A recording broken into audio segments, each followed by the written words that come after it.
చందు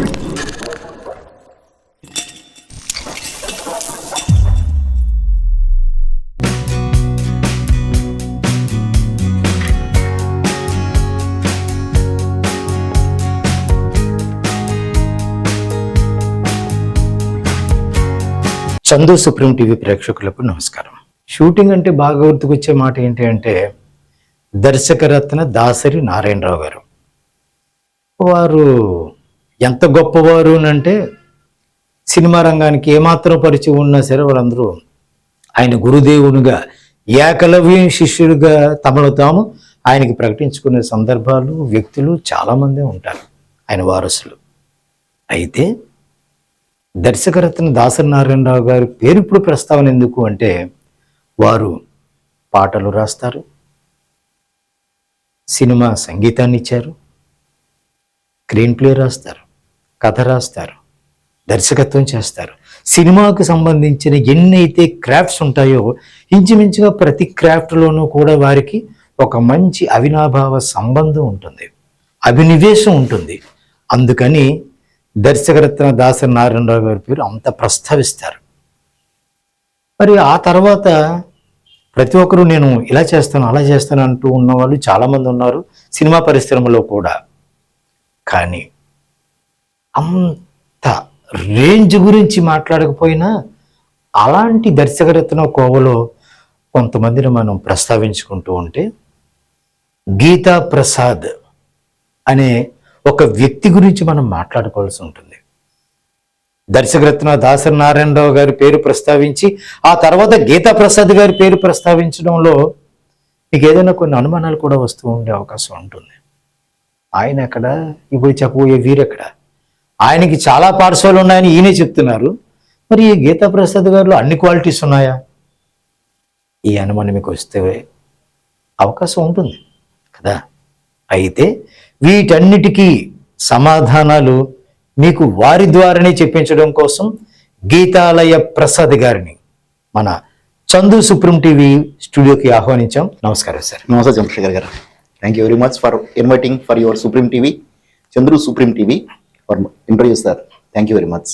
గీతా ప్రసాద్ గారు, సార్ దాసరి నారాయణరావు గారి పేరు వింటేనే ఒక ప్రేమాభిషేకం, ఒక బెబ్బుల్, ఇలాంటి చాలా సినిమాలు, బాగా హిట్ సినిమాలు, ఎన్నో హిట్ సినిమాలు గుర్తుకొస్తూ ఉంటాయి. స్వర్గం నరకం లాంటి, తాతమ్మ కళ లాంటి సినిమాల దగ్గర నుంచి మొదలయ్యి ఆయన చివరి రోజుల వరకు కూడా ఆయన ఎన్నో గొప్ప గొప్ప సినిమాలని తెలుగు ప్రేక్షకులకు అందించారు. అలాగే ఈ 24 క్రాఫ్ట్స్ సంబంధించిన టెక్నీషియన్స్ని ఎంతమందిని ఆయన పరిచయం చేశారో అంత ఇంత కాదు. ఆ ప్రస్తావన ఇప్పుడు ఎందుకు అంటే గీతా ప్రసాద్ గారు కూడా అలా డిఫరెంట్ క్రాఫ్ట్స్కి సంబంధించి ఆయనకి స్వయంగా అభినివేశం ఉంది అనేది నాకు తెలిసిన ఒక చిన్న సమాచారం. గీతా ప్రసాద్ గారు, అసలు మీరు ఈ రంగంలోకి ఎప్పుడు వచ్చారు, ఎలా వచ్చారు?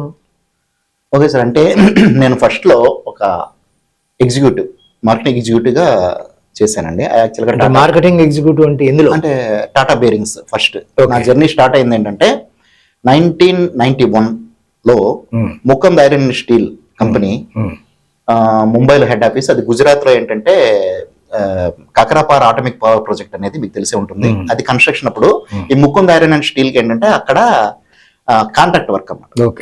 అంటే ఎలివేషన్ చేయడము, పైపింగ్స్, వాటి కాంట్రాక్ట్ వర్క్ వచ్చినప్పుడు నేను అప్లై చేస్తే కనుక నన్ను స్టోర్స్ ఆఫీసర్ గా తీసుకుని కకరాపార్ ఆటమిక్ పవర్ ప్రాజెక్ట్ లో నన్ను అపాయింట్ చేశారు. చంద్ర అక్కడ స్టోర్స్ ఆఫీసర్ గా చేశాను. అంటే జాబ్ కెరియర్ స్టార్ట్. కానీ అది చిన్నప్పటి నుంచి కూడా సార్, ఇప్పుడు మ్యూజిక్ పరంగా చూసుకుంటే చిన్నప్పటి నుంచి కాదు, ఎప్పుడైనా సరే ఆ జాబ్ లో జాయిన్ అయినా ఎప్పుడు పాటలు వినడము, ఆ పాటల్లో ఏంటంటే పాటల్లో అర్థం కంటే ఆ పాటలో బ్యాక్ డ్రాప్ లో వచ్చే మ్యూజిక్ ఎలాగొస్తుంది, కార్డింగ్స్ ఎలాగొస్తుంది, బేసింగ్ ఎలాగొస్తుంది, ఆ రిథమ్ ఎలా నడుస్తుంది, వీటి మీద ఎక్కువ కాన్సన్ట్రేషన్ ఉండేది. అంటే సాధారణంగా ఎవరైనా ఒక పాట విన్నారు అంటే ఆ పాట బాగుందో లేదా అంతే, నచ్చితే పూర్తిగా వింటారు, లేదంటే మార్చేస్తారు కదా. కానీ ఆ పాట ఎవరు రాశారు, పాటలో ఉన్న సాహిత్యం ఏంటి, అందులో ఉండే మ్యూజిక్ ఏంటి, ఈ మ్యూజిక్ కి ఏ ఇన్స్ట్రుమెంట్స్ వాడారు, ఇలాంటివి ఆలోచన అనేది చాలా తక్కువ మందికే వస్తుంది. అవును, అలాంటి తక్కువ మందిలో అలాంటి పరిజ్ఞానం మీకు తొలి రోజుల్లో నుంచి మొదలయ్యింది సార్. అయితే నేను యాక్చువల్గా ఏంటంటే అలా చేయగలమా లేదా, అలా అలా చెయ్యొచ్చు కదా మనం చేయడానికి అంటే కనుక అలా చేయడం అంటే అలాంటి అలాంటి కంపోజిషన్స్ కానీ లేకపోతే ఆ ఫీల్డ్ లో ఉంటే కనుక బాగుంటుంది. కానీ ఏంటంటే అక్కడికి వెళ్ళాలంటే బాలసుబ్రహ్మణ్యం, జానకి గారు, చిత్ర గారు ఆ రేంజ్ లోకి మనకి సాధ్యం కదా, ఎందుకంటే మనం ఉన్న ఫీల్డ్ వేరే. ఆ తర్వాత అక్కడ నుంచి మ్యారేజ్ అయిన తర్వాత ఏంటంటే అక్కడ రిజైన్ చేసేసి వైజాగ్ వచ్చి ఇక్కడ టాటా బేరింగ్స్ లో ఏరియా సేల్స్ మేనేజర్ గా జాయిన్ అయ్యానమాట. అంటే కంపెనీ మారిపోయాను టోటల్, అది వదిలేసి ఇక్కడికి వచ్చాను. ఏదైతే శ్రీపురం జంక్షన్ 1 ఉందో అక్కడ బ్రాంచ్ మేనేజర్ గా, గాజువాక బ్రాంచ్ మేనేజర్ గా స్టార్ట్ అయింది కెరియర్. అసలు సినిమా పరిశ్రమకు సంబంధించి మీరు ఎలా మొదలయ్యారు? ఓకే, సినిమా పరిశ్రమకు సంబంధించి నేను ఈ టెంపో ట్రాక్స్ లోనే హైదరాబాద్ లో చేస్తుంటే వీటి మీద నేను సరదా మొదటి నుంచి ఉండేటప్పుడు ఏంటంటే ఇప్పుడు అక్కడ దగ్గరలో పద్మాలయ స్టూడియోస్ ఉండేది, అక్కడికి వెళ్ళేసి నిలబడేవాడు అనమాట. ఇప్పుడు నిలబడితేనేమో వీళ్ళు లోపలికి వెళ్ళనిచ్చేవాళ్ళు కాదు. సో అలా రోజు నిలబడేటప్పుడు ఏంటంటే ఎవరైతే సెక్యూరిటీ అతను పరిచయం అయ్యాడు. ఎప్పుడు బైక్ మీద వెళ్ళేవాడిని లేకపోతే 4 వీలర్ రేస్కి వెళ్ళేవాడిని కాబట్టి ఆయన కూడా ఏంటంటే రేంజ్ కొద్దిగా పెద్దదిలాగా ఉంది అని, ఏంటి సార్ రోజు వస్తున్నారంటే నాకు ఇంట్రెస్ట్ అండి ఒకసారి లోపలికి అంటే ఆయన ఏంటంటే అక్కడ 2nd ఫ్లోర్ లో ఉన్న రికార్డింగ్ స్టూడియో దగ్గరికి చూడడానికి పంపిస్తే ప్రతిరోజు అక్కడ వరకు ఇక నుంచి ఏంటంటే ప్రతిరోజు వచ్చి ఒక ½ అవర్ 1 అవర్ అక్కడ బయట లోపల నుంచి చూడడం. ఆర్టిస్ట్ సునీత గారు నెక్స్ట్ వీళ్ళందరూ వచ్చి డబ్బింగ్ చెప్పడం వీళ్ళన్నీ వచ్చి ఇవన్నీ అయిన తర్వాత ఒక రోజు ఏంటంటే లోపల కరుణాకరణ్ అని చెప్పేసి సౌండ్ ఇంజనీర్ ఎవరైతే మెయిన్ సౌండ్ ఇంజనీర్ ఆయన నన్ను గమనించి తమ్ముడు ఏంటి రోజు వస్తున్నావు లోపల రాయించి ఒక రోజు మాట్లాడి ఆయన పక్కనే కూర్చొని ఫస్ట్ కన్సోల్ ఎదురు కూర్చొని ఫస్ట్ ఆ తర్వాత అలా నేను అవగాహన చేసుకునేవాడిని సార్. ఆ సాఫ్ట్వేర్ మీద ఏ విధంగా రికార్డ్ చేస్తున్నారు, ఏ కమాండ్ ఇస్తున్నారు అని నేను ఆ ఇంట్రెస్ట్ మీద అంటే గమనించేవాడిని. గమనిస్తుంటే అలాగేంటంటే ఫస్ట్ లో ఆయన సిగరెట్ కాల్చుకొని వస్తాను తమ్ముడు కొంచెం రికార్డ్ చేయాలి లోపల రికార్డ్ చేయని చెప్పి చెప్పి వెళ్ళారు. వెళ్ళి వచ్చేవాళ్ళు 5 minutes లో. అలా కొంత అలవాటు అయింది. ఆడియో స్టూడియోకి సంబంధించి మీరు ఆ స్టూడియోలో నుంచే మీరు శ్రీకారం చుట్టారు. ఎగ్జాక్ట్ అక్కడ ముందు గమనించాను. తర్వాత వారి ఇచ్చిన చిన్న అవకాశాన్ని ఉపయోగించుకొని ఎలా రికార్డింగ్ చేయాలి ఏంటి అనేది తెలుసుకోగలిగారు, హ్యాండిల్ చేసేవాడు. చేసిన తర్వాత ఒక రోజు ఏంటంటే ఆయన ట్రాఫిక్ లో ఇరుక్కుపోయి ఇక్కడేమో ఎవరో సాయి కుమార్ గారు అనుకుంటా ఆ రోజు డబ్బింగ్ వచ్చేసి ఆయన వెయిట్ చేస్తున్నారు అవలే.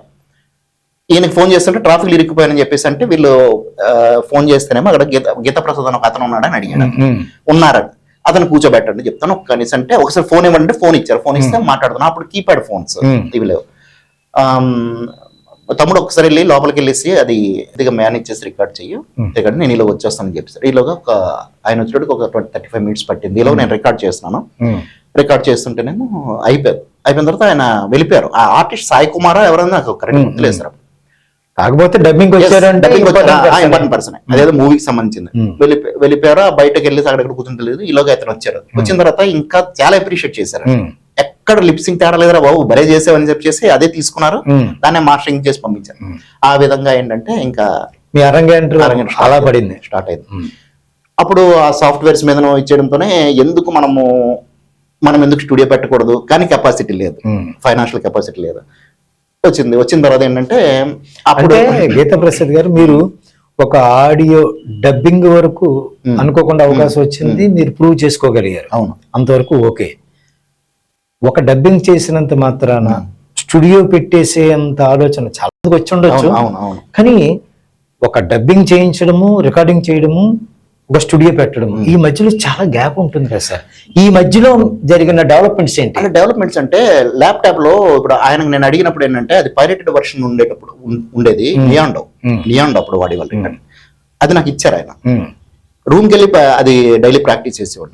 ప్రాక్టీస్ చేసిన తర్వాత ఏంటంటే దానికి సంబంధించిన నోట్స్ ఏదైతే ఉందో అది దానికి హెల్ప్ లో ఉంటాయి. ఆ నోట్స్ హెల్ప్ లో ఉంటుంది.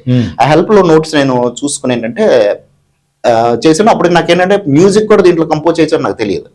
రాను నేను చూసినప్పుడు గల మ్యూజిక్ కూడా దీంట్లో కంపోజ్ చేసేవాళ్ళు. ఒకరోజు సాంగ్ రికార్డింగ్ అవుతాను చూసి ఇంకా నేను కూడా ట్రై చేస్తే ఫస్ట్ ఏంటంటే ఏదో వచ్చిరాని దీంతో ఏంటంటే కీబోర్డ్ మీదనే ఈ కీబోర్డ్ మీద దాన్ని కనెక్ట్ చేసి మిడిలో వాయిస్తే ఆ సౌండ్ వచ్చేటప్పుడు కల్లా నేను ఏదో స్వర్గానికి వెళ్ళినంత ఆనందపడ్డాను. అంటే నేను సౌండ్ క్రియేట్ చేసింది అంత బాగా వస్తుందో దాంట్లో అని చెప్పేసి ఒక అక్కడ నుంచి ఇంకా నెమ్మదిగా ఏంటంటే రిథమ్ ప్యాటర్న్ చేయడము, దాని మీద కార్డింగ్స్ ఏ విధంగా వేయాలి ఇవన్నీ చేసుకునేవాడిని. ఆ తర్వాత ఏంటంటే వీళ్ళు సాంగ్ క్రియేషన్ చేసేటప్పుడు ఏంటంటే సౌండ్ ఇంజనీర్ అయితే చాలు, సౌండ్ ఇంజనీర్ కి మ్యూజిక్ మీద అవగాహన నాలెడ్జ్ ఉంటుంది. దట్ ఏంటంటే మొత్తం ప్లే చేయాల్సిన అవసరం లేదు, ఎందుకంటే ప్లేయర్స్ వస్తారు కాబట్టి.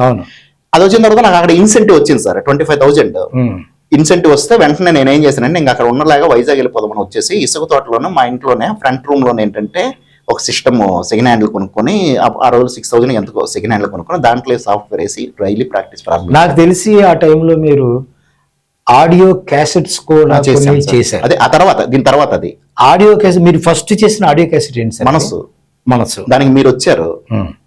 దాంట్లో ఎన్ని పాటలు అండి ఆ క్యాసెట్? 6 పాటలు సార్. 6 పాటలు. అప్పుడు ఎవరెవరితో పాడించారు? అప్పుడు లోకల్ బాలాజీ అని ఉండేవాడు, నెక్స్ట్ ఇంకొక శ్రీను అని ఒక అబ్బాయి ఉండేవాడు. లోకల్ సింగర్స్ ఎక్కువ మంది అప్పుడు స్టూడియో. ఆ పాటలకి మరి లిరిక్స్ ఎవరు ఇచ్చారు? లిరిక్స్ మేమే రాసుకున్నాం. నేనే రాసుకున్నాను. అంటే మీరు ఒక కంపోజర్ గా, ఒక గీత రచయితగా అక్కడే అంకురార్పణ పడింది నా ఉద్దేశం. అవును సార్, కదా, కరెక్ట్. అంటే ఒక ఆడియో క్యాసెట్ అప్పుడు నాకు గుర్తున్నంత వరకు ఆ టైంలో ఆడియో క్యాసెట్స్ విపరీతంగా మార్కెట్ లో ప్రతి ఒక్కరు కొని వినే అలవాటు ఉన్న పరిస్థితి. ఆ పీక్ పొజిషన్ లో ఉన్న టైంలోనే మీరు కూడా ఒకటి కాదు ఒక ఆడియో క్యాసెట్ రిలీజ్ చేయడం దగ్గర మొదలు పెట్టి ఎన్ని చేశారు సార్? ఫస్ట్ నేను నా స్టూడియో పెట్టక ముందు వైజాగ్ వచ్చిన తర్వాత లారెన్స్ అని ఒక అతను ఉండేవాళ్ళు. ఆయన ఇంట్లోనే సిస్టమ్ ఉండేది. అక్కడ ఏంటంటే ఎన్నెన్నో జన్మల బంధం అని ట్రాక్స్ తీసుకొని పాత పాటలను రికార్డ్ చేశాను నేనే బడ్జెట్ పెట్టి, ఇక్కడ సింగర్ తో పాడించి. అది ఆడియో రిలీజ్ చేశాను ఫస్ట్. తర్వాత నేను స్టూడియో పెట్టిన తర్వాత నేను ఓన్ గా కంపోజ్ చేసుకుని ఏంటంటే మనసు చేశాం. ట్రాక్ కాకుండా డైరెక్ట్ చేసాం. చేసిన తర్వాత ఆ ట్రాక్స్ విన్న తర్వాత పేడాడ రమణి కుమార్ గారు ఉన్నారు కదా, పేడాడ రమణి కుమార్ గారు వాళ్ళ హస్బెండ్ నరసింగరావు గారితో నేను ఓల్డ్ సాంగ్స్ కొన్ని కంపోజ్ చేద్దాం, ఘంటసాల సాంగ్స్ మా ఆయన బాగా పాడతారని ఒకరోజు వైఫ్ అండ్ హస్బెండ్ పైన ఒక రూమ్ తీసుకున్నారు. ఆ రూమ్ తీసుకుని దాంట్లో చిన్న రూమ్ లో స్టూడియో అక్కడికి వచ్చి వైఫ్ అండ్ హస్బెండ్ కూర్చొని ఎన్ని పాటలు అంటే ఒక 8 సాంగ్స్ ఆయన పాడి నాకు ఇస్తే వాటికి మళ్ళీ రీకంపోజ్ చేశానండి. అప్పుడు నాకు మ్యూజిక్ రాకపోయినా పర్లేదు, ఎందుకంటే ఇన్స్ట్రుమెంట్ ప్లేస్ తీసుకొచ్చి కంపోజ్ చేయించాను, రికార్డ్ చేసిన తర్వాత ఏంటంటే ఓకే అది బాగా నిదైంది, మంచి బాగా ఇచ్చేసి మాధవపల్లి సురేష్ గారు అందరూ వచ్చి చేసిన తర్వాత పెద్ద వాల్టర్లోనే కొద్దిగా బిజినెస్ డెవలప్ అవుతుంది పర్వాలేదు అంటాడు. పెద్ద వాల్టర్లో అంటే మీ మీద మీకు ఒక నమ్మకం వచ్చిన తర్వాత ఆడియో స్టూడియో నుంచి నాకు తెలిసి అప్పుడు మీరు వీడియో స్టూడియో కూడా ప్రారంభించారు. ఎగ్జాక్ట్లీ, వీడియో స్టూడియో కూడా ప్రారంభించారంటే ఉండే సాఫ్ట్వేర్స్ అన్ని దాని మీద. చంద్రశేఖర్ గారు ఒకటి, మనిషి ఇంట్రెస్ట్ అనేది ఉంటే ఏదైనా సాధించవచ్చు. దాని మీద ఇంట్రెస్ట్ ఉంది. ఫస్ట్ ఏంటంటే అయ్యో ఇలా రికార్డ్ చేస్తున్నాం కదా, దీన్ని ఆడియోకి ఎలా కన్వర్ట్ చేయాలి అనేది ఒక డౌట్. అది పద్మాల స్టూడియోలో దాన్ని ఎక్స్పోర్ట్ చేయడం. ఆ తర్వాత అరే ఇది వీడియో ఉంది కదా, దీని మీద వాయిస్ ఎలా రికార్డ్ చేయడం, దాని మీద మళ్ళీ కూర్చొని కేక్ వాక్ అనే ఒక సాఫ్ట్వేర్ ఉంటే దాని మీద ప్రాక్టీస్ చేసి ఆ తర్వాత ప్రీమియర్ 6.5 స్టార్టింగ్ అది 720p లో ఉండేది. ప్రీమియర్ 6.5 తో మొదలెట్టుకొని ఆ తర్వాత ఇప్పుడు ప్రీమియర్ ప్రో 2025 వాడుకుంటూ ఏ టెక్నాలజీ దానికి మొత్తం కలర్ రేటింగ్ అంతా ఏలోనే వచ్చింది, దాన్ని అంతా డెవలప్ అవడం. గీతా ప్రసాద్ గారు, ఇప్పుడు మీరు ఒక చిన్న ఆడియో దగ్గర మొదలయ్యి ఒక వీడియో స్టూడియో వరకు మీరు డెవలప్ చేశారు. మీరు ఎంతవరకు చాలా సినిమాలకి, సీరియల్స్కి ఎవరైనా మీ దగ్గరకు వచ్చి నాకు ఇది కావాలి, నేను ఇది చేయాలనుకుంటున్నాను అని అంటే వారికి అన్ని విధాలుగా సహకరించి చేస్తారనేది మార్కెట్లో ఉన్న ఒక పేరు. మీకు మీరు చెప్పినట్టుగా సౌండ్ దగ్గర ఉంది, వీడియో ఎడిటింగ్ గురించి తెలుసు. నాకు తెలిసి మీరు వీడియో కెమెరా కూడా షూటింగ్ లో కెమెరా కూడా మీరు ఆపరేట్ చేస్తారని తెలిసింది. అదే సార్, అది ఎలాగైంది? అది అంటే సార్ ఇప్పుడు కొంతమంది అంటే మనము డైరెక్టర్ అయినప్పుడు ఒక స్టోరీ రాసుకునేటప్పుడు ఏంటంటే కెమెరా ఫ్రేమింగ్స్ ఉంటాయి కదా, ఆ కెమెరా ఫ్రేమింగ్స్ ఏంటంటే మనం ఒకటి అనుకుంటాం, హీరో హీరోయిన్ కొండ మీద నిలబడాలి, హీరో హీరోయిన్ ఏంటంటే కొండ మీద నిలబడాలి, అక్కడ నుంచి ఏంటంటే ఫ్రేమింగ్ పెర్ఫెక్ట్ పెట్టుకుని ఒక వ్యూ వస్తుంది మనకి. వేరే కెమెరామెన్ పెట్టుకుంటే ఆ వ్యూ అనేది వచ్చేది కాదు సార్, వచ్చేది కానీ మనం అనుకున్న ఫ్రేమ్ రాలేదు. అప్పుడు ఏంటంటే నేనే వెళ్ళి కొన్ని సందర్భాల్లో కెమెరామెన్ కి చెప్పి అది ఫ్రేమ్ సెట్ చేసేవాడిని. ఇప్పుడు అలా ఉండేటప్పుడు ఏంటంటే మాక్సిమం కొంత ఫ్రేమింగ్స్ చూసేటప్పుడు ఏంటంటే టీవీ సీరియల్స్ లాగా ఉండేవి ఫ్రేమింగ్స్, సినిమాటిక్ లుక్ వచ్చేది కాదు. మనం కళ్ళు మూసుకొని మన స్టోరీని అదే కళ్ళు మూసుకొని ఊహించుకుంటుంటే ఇంత బ్రహ్మాండంగా ఉంది, తీరా అవుట్పుట్ వచ్చేటప్పటికి ఏంటి అంత రిచ్నెస్ లేదు అని చెప్పేసి నేను ట్రై చేశాను. సినిమాకి టీవీ ఎపిసోడ్ కి డిఫరెన్స్ ఉంది కదా సార్? అవును. ఆ డిఫరెన్స్ అనేది స్క్రిప్ట్ లో ఉంటుందా, కెమెరా టేకింగ్ లో ఉంటుందా, లేకపోతే డైరెక్టర్ చెప్పే ఆ డైరెక్టోరియల్ పాయింట్ లో ఉంటుందా? ఎందులో ఉంటుంది అంటారు డిఫరెన్స్? అంటే డైరెక్టర్ నెరేట్ చేసే పద్ధతిలోను ప్లస్ కెమెరామ్యాన్ ఫ్రేమ్ సెట్ చేసే దీంట్లో ఉంటుంది సార్. ఏదైనా సరే కెమెరామ్యాన్ గా కూడా ఉన్నారు కాబట్టి ఈ టీవీ ఎపిసోడ్ కి పెద్ద స్క్రీన్ కి వెండి తెరకి కెమెరామెన్ ఫాలో అయ్యే ఆ థింగ్స్ ఏంటి సార్? అంటే థింగ్స్ అంటే సార్ ఇప్పుడు టీవీ సీరియల్ వచ్చినప్పుడు కల్లా మాక్సిమం క్లోజ్ చేస్తారండి, ఎందుకంటే అది చిన్న స్క్రీన్ కాబట్టి maximum mid shots close shots అది మాక్సిమం ఉండేటప్పుడు ఏంటంటే చిన్న రూమ్స్ లోను అలాంటి దగ్గర చేసుకెళ్ళిపోతుంటారు ఎపిసోడ్స్. ఓకేనా, ఎట్టొచ్చి ఈ సినిమా అనేటప్పుడు కల్లా ఆ రిచ్నెస్ అనేది బ్యాక్ డ్రాప్స్ ఇవన్నీ కూడాను ఎలివేట్ అవ్వాలి స్క్రీన్. అంటే ఇప్పుడు ఆర్టిస్ట్ తో పాటు ఎన్విరాన్మెంట్ అనేది క్యాచ్ చేయాలి. ఆ ఎన్విరాన్మెంట్ అనేది ఏంటంటే ఒకే దగ్గర పెట్టి హీరో హీరోయిన్ ఇప్పుడు ఏంటంటే సార్ కెమెరాలో ఇంతే స్క్రీన్ ఉంటుంది. స్క్రీన్ ఇప్పుడు కెమెరా మనకి అవగాహన ఏముండాలంటే ఈ స్క్రీనే ఈ చిన్న స్క్రీనే అతనికి పెద్ద సినిమా స్క్రీన్ లా కనబడాలి. అతనికి కనబడినప్పుడే ఈ ఆర్టిస్టులు ఏంటంటే పెద్ద స్క్రీన్ ఎంత పెడితే దీంట్లో కనబడరు, కానీ పెద్ద స్క్రీన్ మీద వెళ్ళి కనబడతారు. ఇప్పుడు ఈ కెమెరామెన్స్ ఏమనుకుంటారంటే దీంట్లో ఉన్నది ఇది కనబడట్లేదు కదా, అది ఇంకా క్లోజ్ చేద్దామని క్లోజ్ చేసేస్తారు, ఎన్వైరన్మెంట్ పోతుంది. ఆ అవగాహన అనేది కంపల్సరీగా ఉండాలి. దాంతోపాటు డైరెక్ట్ నెరేట్ చేసే విధానం, కెమెరా ఎలా మూవ్ అవ్వాలి అనేది చెప్పే విధానం డైరెక్టర్ ఉంటుంది. ఒకవేళ కెమెరామెన్ కనుక కొంచెం ఎక్స్పీరియన్స్ లేదు అలా కాస్త అలా చేద్దాం అనేటప్పుడు డైరెక్టర్ కనుక దానికి యాక్సెప్ట్ చేస్తే ఓకే, కానీ కెమెరామెన్ పెద్ద కెమెరామెన్ కదా మరి ఆయన చెప్తున్నాడు అలాగే చేద్దామంటే పోతుంది సార్. అంటే ఇప్పుడు ఏ డైరెక్టర్ అయినా అది చిన్న సినిమా అయినా పెద్ద సినిమా అయినా సరే ఒక షాట్ మనం తీస్తున్నాము అంటే షాట్ లో మీరు ఇందాక చెప్పినట్టుగా ప్రాపర్టీస్ ఏవైతే ఉంటాయో ఆ ప్రాపర్టీస్ ఎలివేషన్ అక్కడ యాక్ట్ చేసే ఆర్టిస్ట్ తాలూకా పెర్ఫార్మెన్స్ రెండు కోయిన్సైడ్ అయితేనే ఆ సీన్ పడుతుంది. ఎగ్జాక్ట్లీ, అంతే కదా. ఎగ్జాక్ట్లీ. ఈ నేపథ్యంలో కెమెరామెన్ అంటే is nothing but director. Director మనసులో ఏదైతే ఉందో అసలు కెమెరా కళ్ళతో చూసి అది చిత్రీకరించాలి. అది స్క్రీన్ లో అంటే పెద్ద స్క్రీన్ మీద చూసే అవకాశం ముందు ఉండేది ఏంటి, వ్యూ ఫైండర్. ఆ వ్యూ ఫైండర్ లో లేకపోతే మానిటర్ లో డైరెక్టర్ గారు చూసి అది బాగుందని అనుకుంటే ఓకే, లేదు అనుకుంటే మామూలు చేర్పులు చేస్తూ ఉంటాను. మీరు ఇంతవరకు ఎన్ని సినిమాలు డైరెక్షన్ చేశారు, లేకపోతే ఎన్ని ఎపిసోడ్స్ ఇలాంటివి డైరెక్ట్ చేశారు సార్? నేను ఇప్పుడు మూవీస్ చేసింది ఏంటంటే ఎవరదే అని మూవీ చేసాము, అది ఓటీటీలో రిలీజ్ అయింది సార్. అంటే రీసెంట్ గా లాస్ట్ ఇయర్ యాదవుడే మాధవుడు అని ఈ రెండు పెద్ద సినిమాలు అండి. అంటే యాదవుడే మాధవుడు ఒక 7 days చిత్రాలయంలో ఆడింది. 40% ఆక్యుపేషన్, ప్రతిరోజు 40 మంది చూసేవారు, 40-50 మంది. ఆ విధంగా జరిగింది. అలా ఎదుగునా మరి షార్ట్ ఫిల్మ్స్ ఇవన్నీ ఒక 30-35 వరకు వెళ్ళిపోతాయి సార్ మొత్తం షార్ట్. ఇప్పుడు మీరు షూట్ చేసిన అంటే డైరెక్టర్ గా మీ డైరెక్షన్ లో విడుదలైన వాటిల్లో ఎక్కువగా ఈ సస్పెన్స్ బేస్డ్ గా ఉండే సబ్జెక్ట్స్ మీరు ఎక్కువ ప్రిఫర్ చేస్తూ ఉంటారని అంటే అందరూ మీ గురించి మాట్లాడుకునే వాళ్ళు చెప్తూ ఉంటారు. ఏంటి సార్ ఆ సస్పెన్స్ జోనర్ లో ఉండే ప్రత్యేకత ఏంటి? అంటే ప్రత్యేకత అని కాదు సార్, అంటే నాకు ఇంట్రెస్ట్ సార్ అది. అంటే ఈ సస్పెన్స్ థ్రిల్లర్స్ లోని కెమెరా వర్క్ బాగా చూపించవచ్చు. అంటే కెమెరానే ఒక దెయ్యంలాగా చేసి, కెమెరానే ఒక ఆర్టిస్ట్ ఒక డెవిల్ లా చేసి మనం తీసేయచ్చు సినిమా. ఆ కెమెరా మూవ్మెంట్స్ నాకు చాలా ఇష్టం సార్. అంటే ఇప్పుడు ఏదైనా సరే నేను ఇప్పుడు కూడా బయటికి వెళ్తే కనుక ఎక్కడ అరకు కానీ లేకపోతే ఆ ఎదుర్కొన్న దృశ్యం నాకు కెమెరా వ్యూ ఫైండర్ లో ఎలా కనబడదు అలా కనబడుతుంది. Real I'm telling you. అంటే నాకు అది మొత్తం కనబడదు.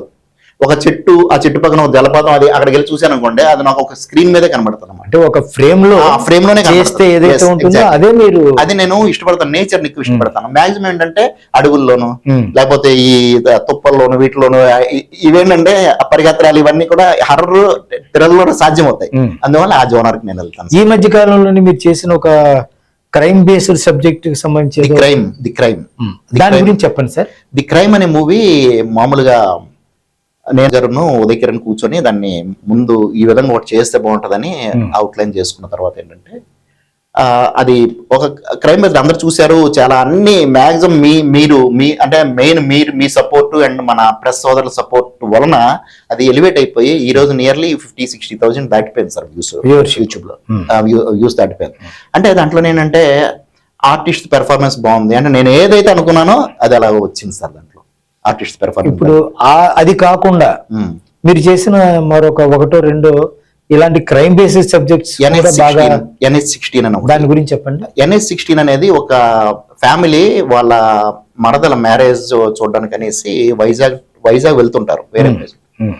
అయితే ఒక దగ్గర ఆగి అది 2 దారులు వస్తాయి. దాంట్లో ఈ దారి అయితే కనుక 45 కిలోమీటర్ తగ్గుతుందని చెప్పేసి హీరో ఏం చేస్తారంటే ఈ దారి వెళ్ళిపోదాం ఆ దారిలో కానీ ఆ రూట్ పరమ డేంజర్ అన్నమాట. ఆ డేంజరస్ రూట్ లో కార్ ఆగిపోవడం, అక్కడ కొన్ని ఆత్మల్లాగా రావడం, ఈ జడిపెంచడాలు వీటిని బేస్ చేసుకుని చేసింది సార్. అక్కడికి ఒక మాంత్రికుడు ఒక అతను వస్తాడు, వచ్చేసి అంటే ప్యాంటు షర్ట్ లోనే ఉంటాడు, అది బాబుదేవ్ గారు చేశారు. చేసి ఆయన వీళ్ళని రక్షిస్తాడనమాట. రక్షించిన రోజున ఆయనతో డైలాగ్ చెప్పించానండి. ఆ ఇదేంటి ఇలాగా ఉన్నాడంటే ఈయన హీరో చెప్తాడు మరదలు, ఇదేంటి బావా నేనేమో ఈయన ఎవరో అనుకున్నాను బైక్ వేసుకుని వచ్చాడంటే, స్వప్న చూసావా మరి ఈ రోజుల్లో ఏంటంటే హరిదాసులు ఉన్నారు, వాళ్ళు బళ్ళు వేసుకుని కదా వస్తున్నారు. నెక్స్ట్ ఏంటంటే ఇప్పుడు భూత వైద్యుడు కూడా ఈయన టచ్ చేసుకుని వచ్చాడు కదా, మోడర్న్ భూత వైద్యుడు అనమాట, మోడర్న్ బాబా అంటాడనమాట. ఆ ముందే ఇతను ఏం చెప్తాడంటే, నేను పూణే యూనివర్సిటీలో భూత వైద్యంలో ఒక కోర్స్ చేశానని చెప్తాడు. చెప్పినప్పుడు చాలా మంది ఆ రోజు నాకు ఇచ్చిన కామెంట్స్ ఏంటంటే భూత వైద్యాలకు ఉంటాయా అది ఇదని చెప్పి చాలా మంది సార్. అంటే మీకు తెలుసు ఒక కార్యక్రమం చేసామంటే వెనకాల ఎన్ని రకాల డిస్కషన్స్ ఉంటాయి, ఏదో చేసి వస్తాడు ఇలా అడిగేటప్పుడు కల్లా నా లక్క కొద్ది ఆ తర్వాత రోజు పూణేలోని ఏదో ఇన్స్టిట్యూట్ లో భూత వైద్యం కోర్స్ ఉందని వచ్చింది, ఒక న్యూస్ వచ్చింది. వీళ్ళందరికీ సమాధానం దేవుడు నాకు పంపించడం కూడా ఆ పేపర్ కటింగ్ తీసి నేను పెట్టాను సార్. ఒరే మూర్ఖుల్లారా చూడండి, ఎవరైనా ఏదైనా చేసి ఇచ్చేయండి అని చెప్పేసి మనం తయారు చేసాం అంటే దాని బ్యాక్గ్రౌండ్ ఒక రైటరు లేదా ఒక డైరెక్టర్ పడే ఆ తపన, ఆరాటము, అందులో చేసే రీసెర్చ్, అవును, తీసుకునే ఇన్ఫర్మేషన్ గ్యాదరింగ్, ఇవన్నీ చాలా ఉంటాయి కదా. ఉంటాయి అవి ఆ తపన పడే వాళ్ళకి తెలుసు తప్ప చూసి అందరికీ. అది 1.5 day లోనే షూట్ చేసాం సార్. 45 minutes ఒక 1.5 రోజుల్లో షూట్ చేసి రిలీజ్ చేసాం. అది కూడా ఏంటంటే మన అదే బాబుదేవ్ గారికి వాళ్ళ ఊర్లో కూడా అన్నారట, చాలా ఎంత బాగా తీసారు, మా ఊరు దగ్గర జరిగాయి ఇన్సిడెంట్స్, మీ డైరెక్టర్ గారు ఒరిస్తారా అంటే ఎంత బాగా చేశారని అడిగారని. ఆయన అది మనకి హ్యాపీనెస్ సార్. ఇప్పుడు డబ్బులు కాదు, మన సినిమా చూసి ఎంత బాగా చేశారని కూడా మన కుటుంబంతో మన దగ్గర వచ్చిన కస్టమర్స్ కానీ లేకపోతే ఒక డైరెక్టర్స్ కానీ వాళ్ళ సినిమాని ఆధార చేయించుకున్న తర్వాత వాళ్ళు బయటికి వెళ్ళి హ్యాపీ ఫీల్ అయిపోయి బాగా చేశారన్నది మన కుటుంబం. అది నేను ఫాలో అవుతాను సార్. అది సాధారణంగా ఈ డైరెక్షన్ డిపార్ట్మెంట్ లో ఉన్న వాళ్ళకి మిగిలిన అన్ని క్రాఫ్ట్స్ లో ఉన్న వాళ్ళతో మంచి రిలేషన్షిప్ ఉంటుంది. అవును, నాకు తెలిసి మీరు చాలా మంది ఆర్టిస్టులు కూడా పరిచయం చేశారు తెరకి అన్నట్టుగా తెలిసింది. మీ ద్వారా పరిచయం అయిన వాళ్ళు ఎంతమంది ఉంటారు సార్ ఇప్పుడు? ఇప్పుడు సుమారుగా అంటే ఒక 30-40 మంది ఉంటారు సార్. అందులో బాగా పేరు తెచ్చుకున్న ఆర్టిస్టులు, పేరు తెచ్చుకున్న సింగర్స్ లో అయితే కనుక మాలవిక, ధనంజయ, వాళ్ళిద్దరు నా దగ్గర నుంచి వెళ్ళారు. నెక్స్ట్ ఏంటంటే అంటే మనము వాళ్ళు అప్పటికే పాడుతున్నారు, ఆర్కెస్ట్రాస్ లో వీటిలో పాడుతున్నారు, మన దగ్గరకు వచ్చి ఈ ఆల్బమ్స్ లో పాడి వాళ్ళ టాలెంట్ తో బయటకు వెళ్ళారు. ఇప్పుడు మన దగ్గరకు వచ్చారు కదా, మనమేమీ వాళ్ళని పెద్ద చేసి లేదండి. అవును, ఫస్ట్ మన దగ్గర ఇంట్రొడ్యూస్ అయింది పెద్దవాటి ద్వారా. మన దగ్గర మన ఇప్పుడు ధనంజయ ఉన్నాడు అంటే నాగభూషణ్ గారు తీసుకొచ్చి మన దగ్గర పాడించడం, మన స్టూడియోలో పాడించడం. బుల్లెట్ భాస్కర్ అయితే కనుక వాయిస్ అప్పుడు చెప్పేవాళ్ళు. అయిన తర్వాత అక్కడ రేడియోలో కార్యక్రమం అయిన తర్వాత మన స్టూడియోలో ఉండేవాళ్ళు. ఎఫ్ఎం బాబాయ్ గారు మన స్టూడియోలో ఉండేవాళ్ళు, గాయత్రి మన స్టూడియోలో ఉండేది. అది మీకు తెలుసు. వీళ్ళందరూ ఏంటంటే వాళ్ళ టాలెంట్స్ తో బయటికి వెళ్ళారు. కానీ అందరూ కూడా మన స్టూడియోకి వచ్చి ఒక కన్నతల్లి లాగా అంటే గీతాలయతో మాక్సిమం అందరికి ఇస్తారు. వైజాగ్ లో 100% చెప్పగలను. వైజాగ్ లో ఉన్న ఆర్టిస్టులు కాదు, డైరెక్టర్స్ కాదు, ప్రెస్ రిపోర్టర్స్ కాదు, వీటి అందరికి కూడా ఏంటంటే మన గీతాలయ స్టూడియోతో అనుబంధమే ఉంది సార్. ఇప్పుడు సింగర్స్ లో మాలవిక, ధనంజయ లాంటి వాళ్ళ గురించి చెప్పారు. ఆర్టిస్టులుగా అంటే కనుక ఇప్పుడు సినిమాలకు అంటే ఇప్పుడు ఇంప్రూవ్ అవుతుంది. శాంతి మన దగ్గర నుంచి వెళ్ళింది, రాజేశ్వరి, వీళ్ళిద్దరు మనం ఇంట్రడ్యూస్ చేశారు. నెక్స్ట్ ఏంటంటే మన రమణమూర్తి గారు, టీవీ రమణమూర్తి గారు, ఆయన వెంకట రమణమూర్తి గారు, ఆయన మాక్సిమం నా హీరో అంటే ఆయనే. ఇప్పుడు కూడాను ఆయన ఇప్పుడు అంత ఏదైనా ఆయన ఒక తీసుకొని మనం తయారు చేస్తాం. ఆయన సీత గారు, ముంగినపూడి సీత. నెక్స్ట్ ఏంటంటే వీళ్ళు ఇంట్రడ్యూస్ చేసిన వీళ్ళు ఉంటారు. పూడి కోటేశ్వర గారు అంతకు ముందే ఆర్టిస్ట్ అండి, మన దగ్గర చాలా ఎక్కువ చేశారు. పూడి కోటేశ్వర ఎక్కువ చేశారు అన్నమాట. అలాగే టెక్నీషియన్స్ కూడా మన దగ్గర. మీ దగ్గర నుంచి బయటకు వచ్చిన వాళ్ళలో డైరెక్టర్స్ కూడా ఉన్నారు కదా? డైరెక్టర్స్ ఉన్నారండి. అంటే మన దగ్గర నుంచి కాదు, మొదటి నుంచి చేస్తున్న వాళ్ళు ఇప్పుడు నా దగ్గర చేసి కూడా ఇప్పుడు కూడా బయటకు వెళ్ళి చేస్తున్నారు. సాయి కొనతాల అండ్ జగదీష్, పైల జగదీష్. నెక్స్ట్ ఇప్పుడు ఉన్నాడు ఉదయ్ కిరణ్ అని చెప్పేసి ఈ అబ్బాయి, వీళ్ళు వెళ్తున్నారు సార్. అది గీతా ప్రసాద్ గారు, ఇప్పుడు సాధారణంగా ఏదైనా ఒకటి చెయ్యాలని అనుకుంటే దానికి కథ అవసరం. కథ తయారైన తర్వాత దాని మీద సినిమాకి ఎంత కష్టపడతామో కథ మీద అంత కష్టపెడతాం కదా సార్. మీ కథలు, ఆ కథల తాలూకా తయారీ, ఆ సిద్ధం చేసుకోవడం, ఆ ఎక్సర్సైజ్ గురించి ఒకసారి చెప్పండి. ఎక్సర్సైజ్ చేయలేదు సార్. ఫస్ట్ ఇప్పుడు యాక్చువల్లీ ఎక్కడ కూర్చున్నా సరే ఇప్పుడు కంటిన్యూగా బుర్ర ఆలోచిస్తూనే ఉంటుంది.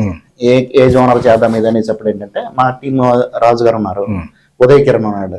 ఇప్పుడు నా థాట్స్ ఏమొచ్చినా సరే రాజు గారు అయితే కనుక రైటర్ గా ఆయనకు నేను చెప్పాలి, చెప్తే ఆయన దాని గురించి ఆలోచిస్తారు. ఉదయ్ కిరణ్ ఏంటంటే ఇప్పుడు మన తాలూగా ట్రెండ్ వేరే సార్.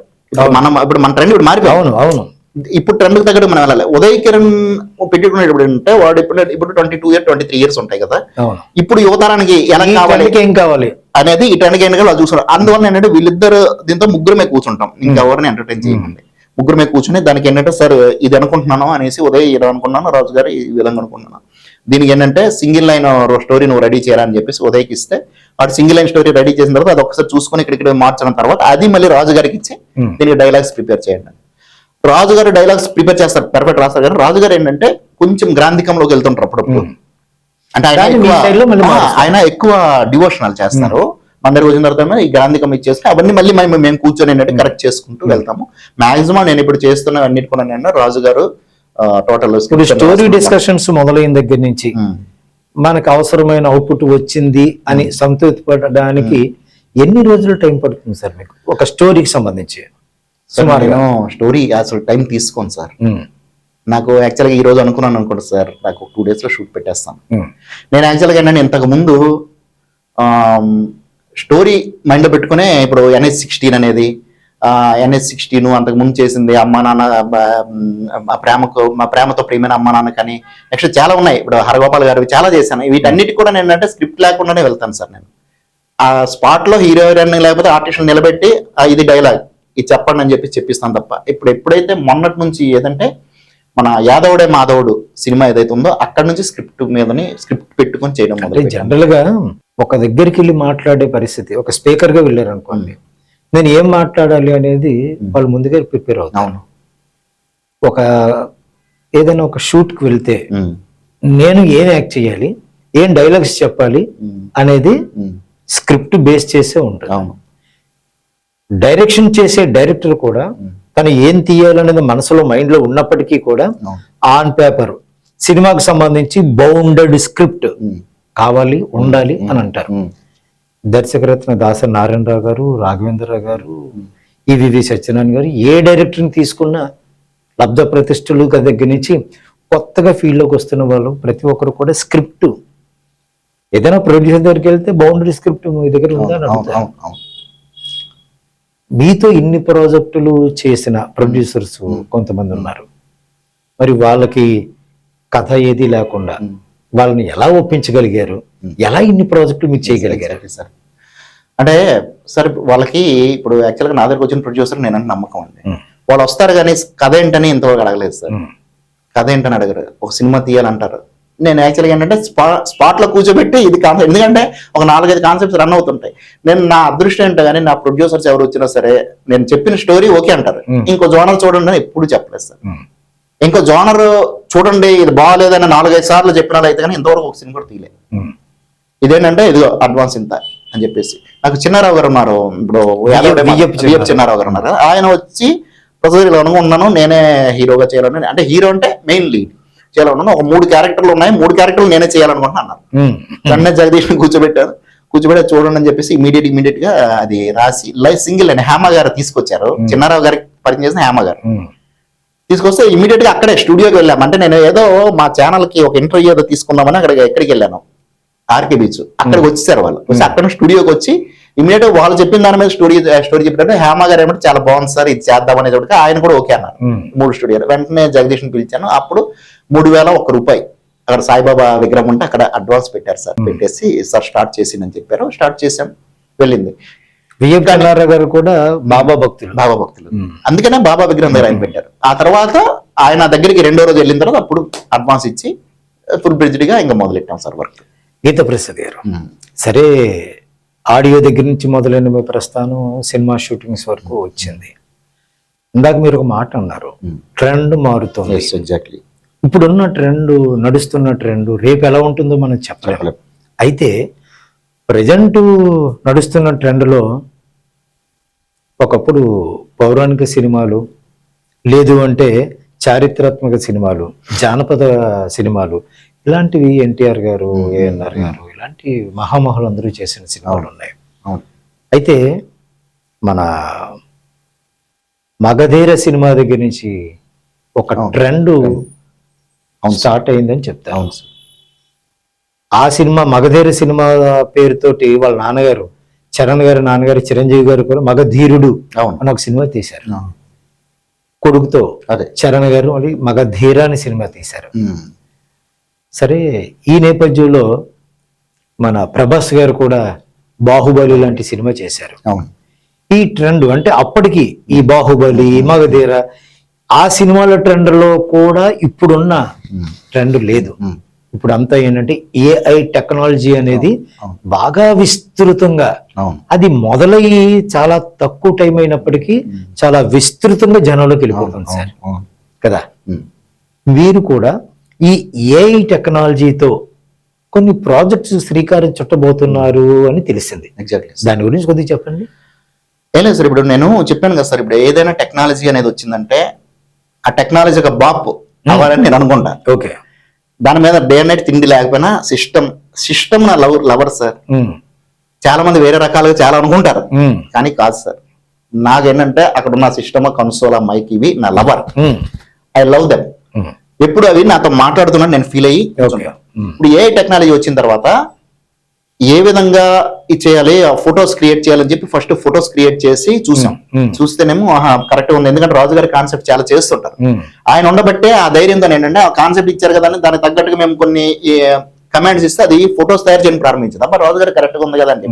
ఆ తర్వాత దీంతోనే video, image to video creation అనేది ఎలా చేద్దాం అనేసి ఇచ్చాను. దాని మీద ఎక్స్పెరిమెంట్ చేస్తే పర్ఫెక్ట్ ఇచ్చింది. దాంతో ఏంటంటే కొంచెం తేడా వచ్చి బ్లర్రింగ్స్ వచ్చినా సరే ఒక చిన్న 2 ఫిల్మ్ షార్ట్ ఫిల్మ్ లా చేసి మా ఉదయ్ తాలూగా ఫోటో ఇచ్చి వాడిని విలన్ గా క్రియేట్ చేసి వాడు చేశారు. పర్ఫెక్ట్ గా వచ్చింది, కానీ బ్లర్రింగ్ వస్తుంది. ఇంకా దాని మీద ఇంకా రాత్రి పగలు కూర్చొని బ్లరింగ్ రాకుండా ఏంటి, దానికి ఏ ప్లగిన్స్ వాడాలి, ఏ సాఫ్ట్వేర్స్ వాడాలని ఇచ్చేసిన తర్వాత ఏంటంటే ఫైనల్లీ అవుట్పుట్ వచ్చింది సార్. ఇప్పుడు ఏ టెక్నాలజీతో మీరు ఎన్ని చేశారు సార్? ఆల్రెడీ ఇప్పటికి వచ్చి ఒక 10 అందులో పాటలు ఉన్నాయి, సాంగ్సే. పాటలు ఒక 10 చేశారు. పాటలు 10 చేశాను. పాటలు కూడా ఏంటంటే సార్ ఏఐలోని ఇప్పుడు అందరు చేస్తున్నారు, చాలా ఏఐ వీడియోస్ వస్తున్నాయి, కానీ ఏంటంటే నడిపించడము లేకపోతే చేస్తున్నారు, పర్ఫెక్షన్ ఉండట్లేదు. నేను లిప్సింగ్ ఇస్తాను. అంటే గమనించింది ఏంటంటే, అంటే సినిమా అనే దానికి లిప్సింక్ అనేది చాలా ఇంపార్టెంట్ సార్. సినిమానే కాదు, ఏ మాధ్యమం అయినా విజువల్ గా ఉండే ఏ మాధ్యమం తీసుకున్నా లిప్సింక్ అనేది ఎంత గొప్పగా ఉంటే అది అంత బాగుంటుంది. ఇప్పుడు మనం తమిళ సినిమాలు చూస్తాం, తమిళ సినిమాలను తెలుగులో డబ్బింగ్ చేస్తారు. అక్కడ లిప్సింక్ ఏది ఉండేది కాదు అప్పుడు. అందుకని పెద్ద స్టార్స్ యాక్ట్ చేసిన సినిమాలు కూడా ఆ లిప్సింక్ సరిగ్గా లేకపోవడం వలన ఫెయిల్ అవుతుంది, అంతగా ఆదరణ పొందలేదు. అవన్నీ స్టార్ హీరోస్ యాక్ట్ చేసినవే ఈ డబ్బింగ్ లో ఉండే ఈ చిన్న ప్రాబ్లం. అయితే రాను ఏమైందంటే డబ్బింగ్ అనేది చాలా సులువైన థింగ్ గా మారిపోయింది. కళ్ళు మూసుకొని డబ్బింగ్ చెప్పేసినా సరే సింగ్ చేసేయడం అనేది ఒక టెక్నాలజీని పట్టుకున్నారు. ఇప్పుడు ఏఐ టెక్నాలజీలో ఆర్టిస్ట్ ని క్రియేట్ చేస్తుంది ఏఐ, ఆర్టిస్ట్ కి డబ్బింగ్ చెప్తుంది ఏఐ, ఆర్టిస్ట్ కి రీ రికార్డింగ్ కూడా చెప్తుంది ఏఐ, ఆ సీన్స్ ని పండిస్తుంది. సార్ ఎన్ని పండించినా ఏది చేసినా రియల్ ఆర్టిస్టులతోటి రియల్ గా డబ్బింగ్ చెప్పి రియల్ రీ రికార్డింగ్ చేసి ఇది చేసిందంతా ఎప్పుడు ఒక ఎత్తుగా ఉంటుంది. ఈ టెక్నాలజీతో చేసింది కూడా అలాగే ఉంటుంది. ఆ డిఫరెన్స్ ఉంటుంది సార్ ప్రస్తుతానికి. రేపైన రోజున అది కూడా కనిపించకపోవచ్చు. అయితే నా ప్రశ్న ఏంటంటే గీతా ప్రసాద్ గారు, మీరు ఒక చిన్న ఆడియో క్యాసెట్ దగ్గర నుంచి మొదలయ్యి ఒక జర్నీ చేస్తూ ఏఐ టెక్నాలజీలోకి వచ్చారు. ఎవరైనా ఎక్కడైనా ఒక ఆర్టిస్ట్ పెర్ఫామ్ చెయ్యాలి అని అంటే, ఒక ఆర్టిస్ట్ గా ఇంటర్వ్యూకి వెళితే నాకు క్యారెక్టర్ ఇవ్వండి అని అడిగితే నువ్వు ఎక్కడ నేర్చుకున్నావు? నువ్వు ఎక్కడ నేర్చుకున్నావు? ఎన్నింటిలో యాక్ట్ చేసావు? ఏ క్యారెక్టర్ చేసావు? ఏదైనా వీడియో ఉందా? ఫొటోస్ ఉన్నాయా? ఇలాంటి ప్రశ్నలు వాళ్ళని ఫేస్ చేసే పరిస్థితి వస్తుంది.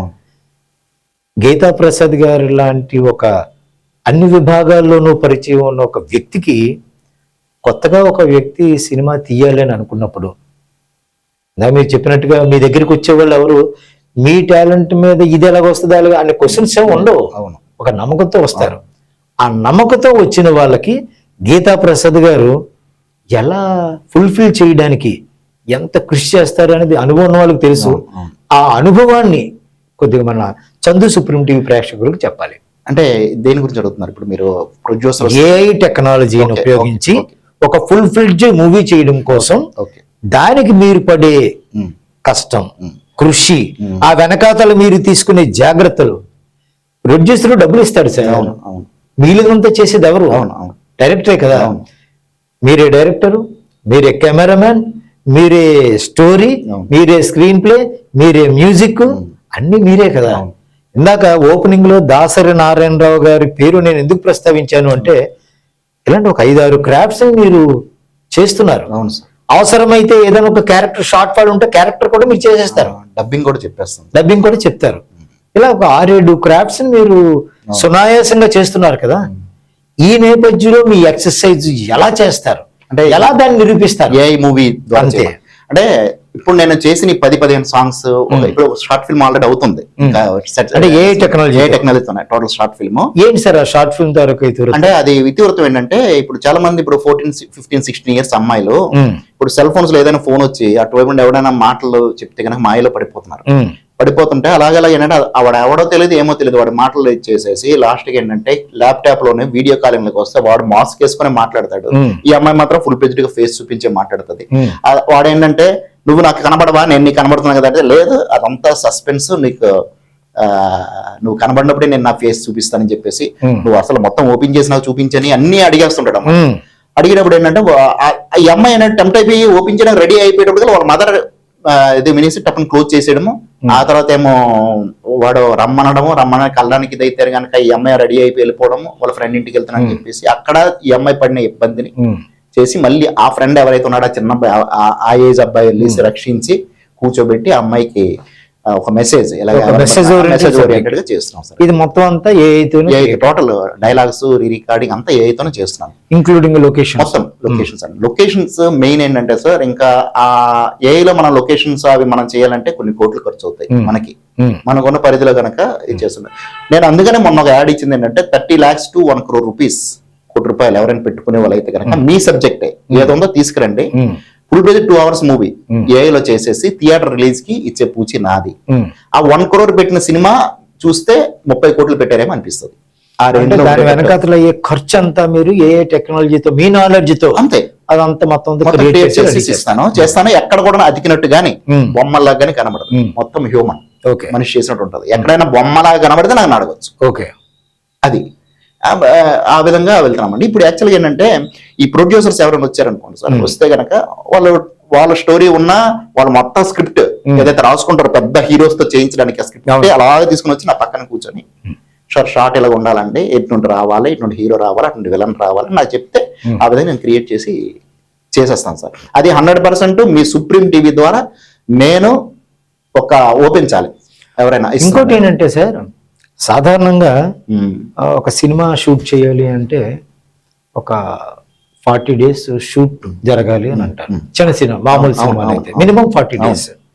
ఇంకా హీరో స్థాయిని బట్టి, లొకేషన్స్ బట్టి, ఫారెన్ అవి అన్ని ఆ నెంబర్ ఆఫ్ డేస్.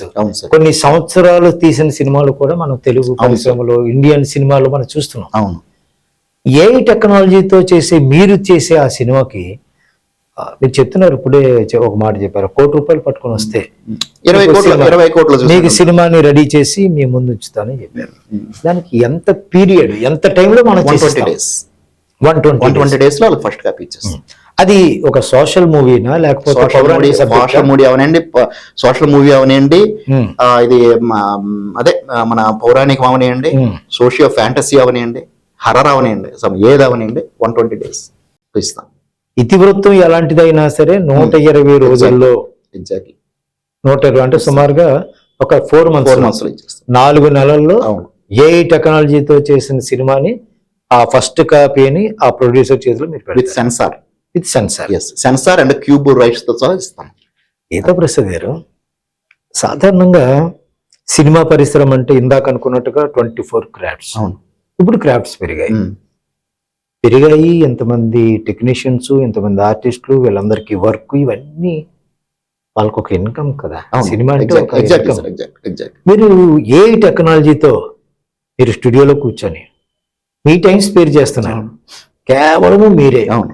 అక్కడ మీకు ఆ కథ రాసే వ్యక్తి, కథ డిస్క్రిప్షన్ ఇచ్చే వ్యక్తి తప్ప, మీరు వారు తప్ప ఇంకా ఎవరితో పనేమీ లేదు. అవును సార్. అంటే ఎంతమంది టెక్నీషియన్స్కి ఫుడ్ లేకుండా పోతుంది, ఏ టెక్నాలజీ వచ్చి ఎవరికి ఫుడ్ లేకుండా చేసేస్తుంది అని కొంతమంది ఆందోళన చెందుతున్నారు సార్. ఇది ఎంతవరకు నిజం అంటారు సార్? ఆందోళన చెందడం అంటే ఇప్పుడు పెద్ద సినిమాలు ఇప్పుడు అంత కాస్టింగ్ కానీ కాస్టింగ్ క్రూ పెట్టుకొని చేసే ప్రొడ్యూసర్స్ ఎవరు ఏఐలోకి రారు.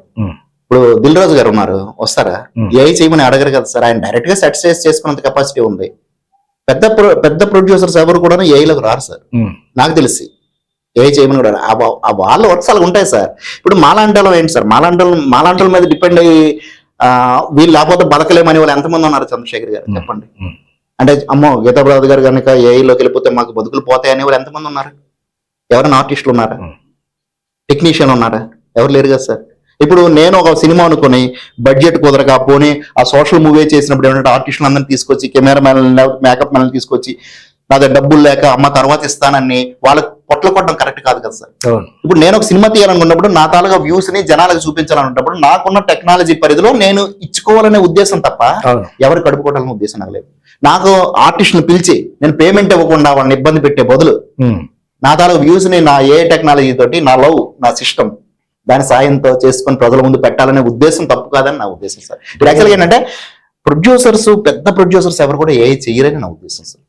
అంటే కొన్ని హెవీ కార్ బ్లాస్టింగ్స్ అని లేకపోతే కనుక ఇలాంటివి పేకలు తెగిపోయి ఎగిరిపోవడాలు ఇవి ఏమైనా ఏఐలో చేస్తే చేయొచ్చేమో కానీ టెక్నాలజీతో కూడా మిక్స్ చేసుకుంటారు బోత్, అంతే తప్ప వాళ్ళు ఇప్పుడు పెద్ద ప్రొడ్యూసర్స్ ఎవరు ఇండస్ట్రీని చెప్పడానికి కానీ లేకపోతే ఇండస్ట్రీలో ఏదైనా ఒకవేళ కనుక వాళ్ళు కూడా ఏఐలోకి వచ్చేస్తే మాత్రం దారుణమే సార్. అంటే సినిమా అనేసరికి అదొక రంగుల ప్రపంచం. ఈ రంగుల ప్రపంచంలో అందులోకి వెళ్ళాలి అనుకునే కళలు కనే వాళ్ళు ఎంతమంది ఉంటారు అంటే ఎంత అని చెప్పలేము సార్. ఏ టెక్నాలజీ వచ్చిన తర్వాత అసలు ఒక ఆర్టిస్ట్తో కూడా పని లేదు సార్. ఒక ఆర్టిస్టు సపోజ్ మెగాస్టార్ చిరంజీవి గారిని పెట్టి సినిమా తీయాలి అనుకున్న ఒక వ్యక్తి ఏ టెక్నాలజీతో ఆయన లాంటి ఫీచర్స్ ని క్రియేట్ చేసుకొని ఏ టెక్నాలజీతో చేసేయచ్చు. ఆయనకి ఇచ్చే రెమ్యునరేషన్ అది కాదు సార్. ఇప్పుడు చిరంజీవి గారు కానీ పవన్ కళ్యాణ్ కానీ మహేష్ బాబు ఎవరైతే స్టార్ హీరోస్ ఉన్నారో 100% ఆ సాఫ్ట్వేర్ కంపెనీ ఏదైతే మేము వాళ్ళు సబ్స్క్రైబ్ చేసుకుంటున్నాం వాళ్ళు ఫస్టే మాకు వార్నింగ్ ఇస్తారు. ఎట్టి పరిస్థితుల్లో కూడా వాళ్ళ ఫోటోలు కానీ వాళ్ళ తాలూకా ఫీచర్స్ చిరంజీవి ఫోటో చేసి అప్లోడ్ చేసి తీసుకోవచ్చు సార్. అది కరెక్టే. ప్రతిదానికి ఒక రిస్ట్రిక్షన్ అనేది పరిమితి అనేది ఉంటుంది కాబట్టి ఏ టెక్నాలజీ కూడా డెఫినెట్ గా పరిమితులతో కోరిన మనిషిని ఇచ్చేస్తుంది. కానీ ఇలాంటి వ్యక్తి కావాలని అంటే ఏ టెక్నాలజీ చాలా సులువుగా వెంటనే ఇచ్చేస్తుంది. ఎందుకు నేను ఇచ్చేసాను కొమ్మ కోసం ఈ పాట చేశాను శోభన్ బాబు గారి ఫోటో ఎన్నిసార్లు నేను అప్లోడ్ చేసినా రిజెక్ట్ చేస్తాను.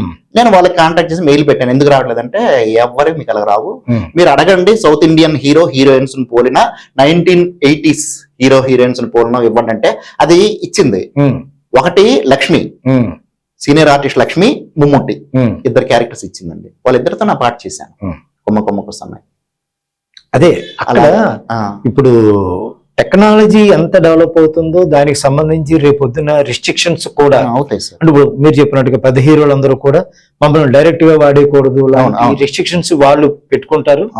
అలాగే కథ అంటే ఇప్పుడు మాట్లాడారు ఇప్పుడు చిన్నపిల్లలు డోరెమాన్, మిక్కీ మౌస్ చూస్తున్నారు, వాళ్ళు దానికి ఫ్యాన్సే కదా సార్. అవును, మిక్కీ అండ్ డొనాల్డ్ ఫ్యాన్సే కదా.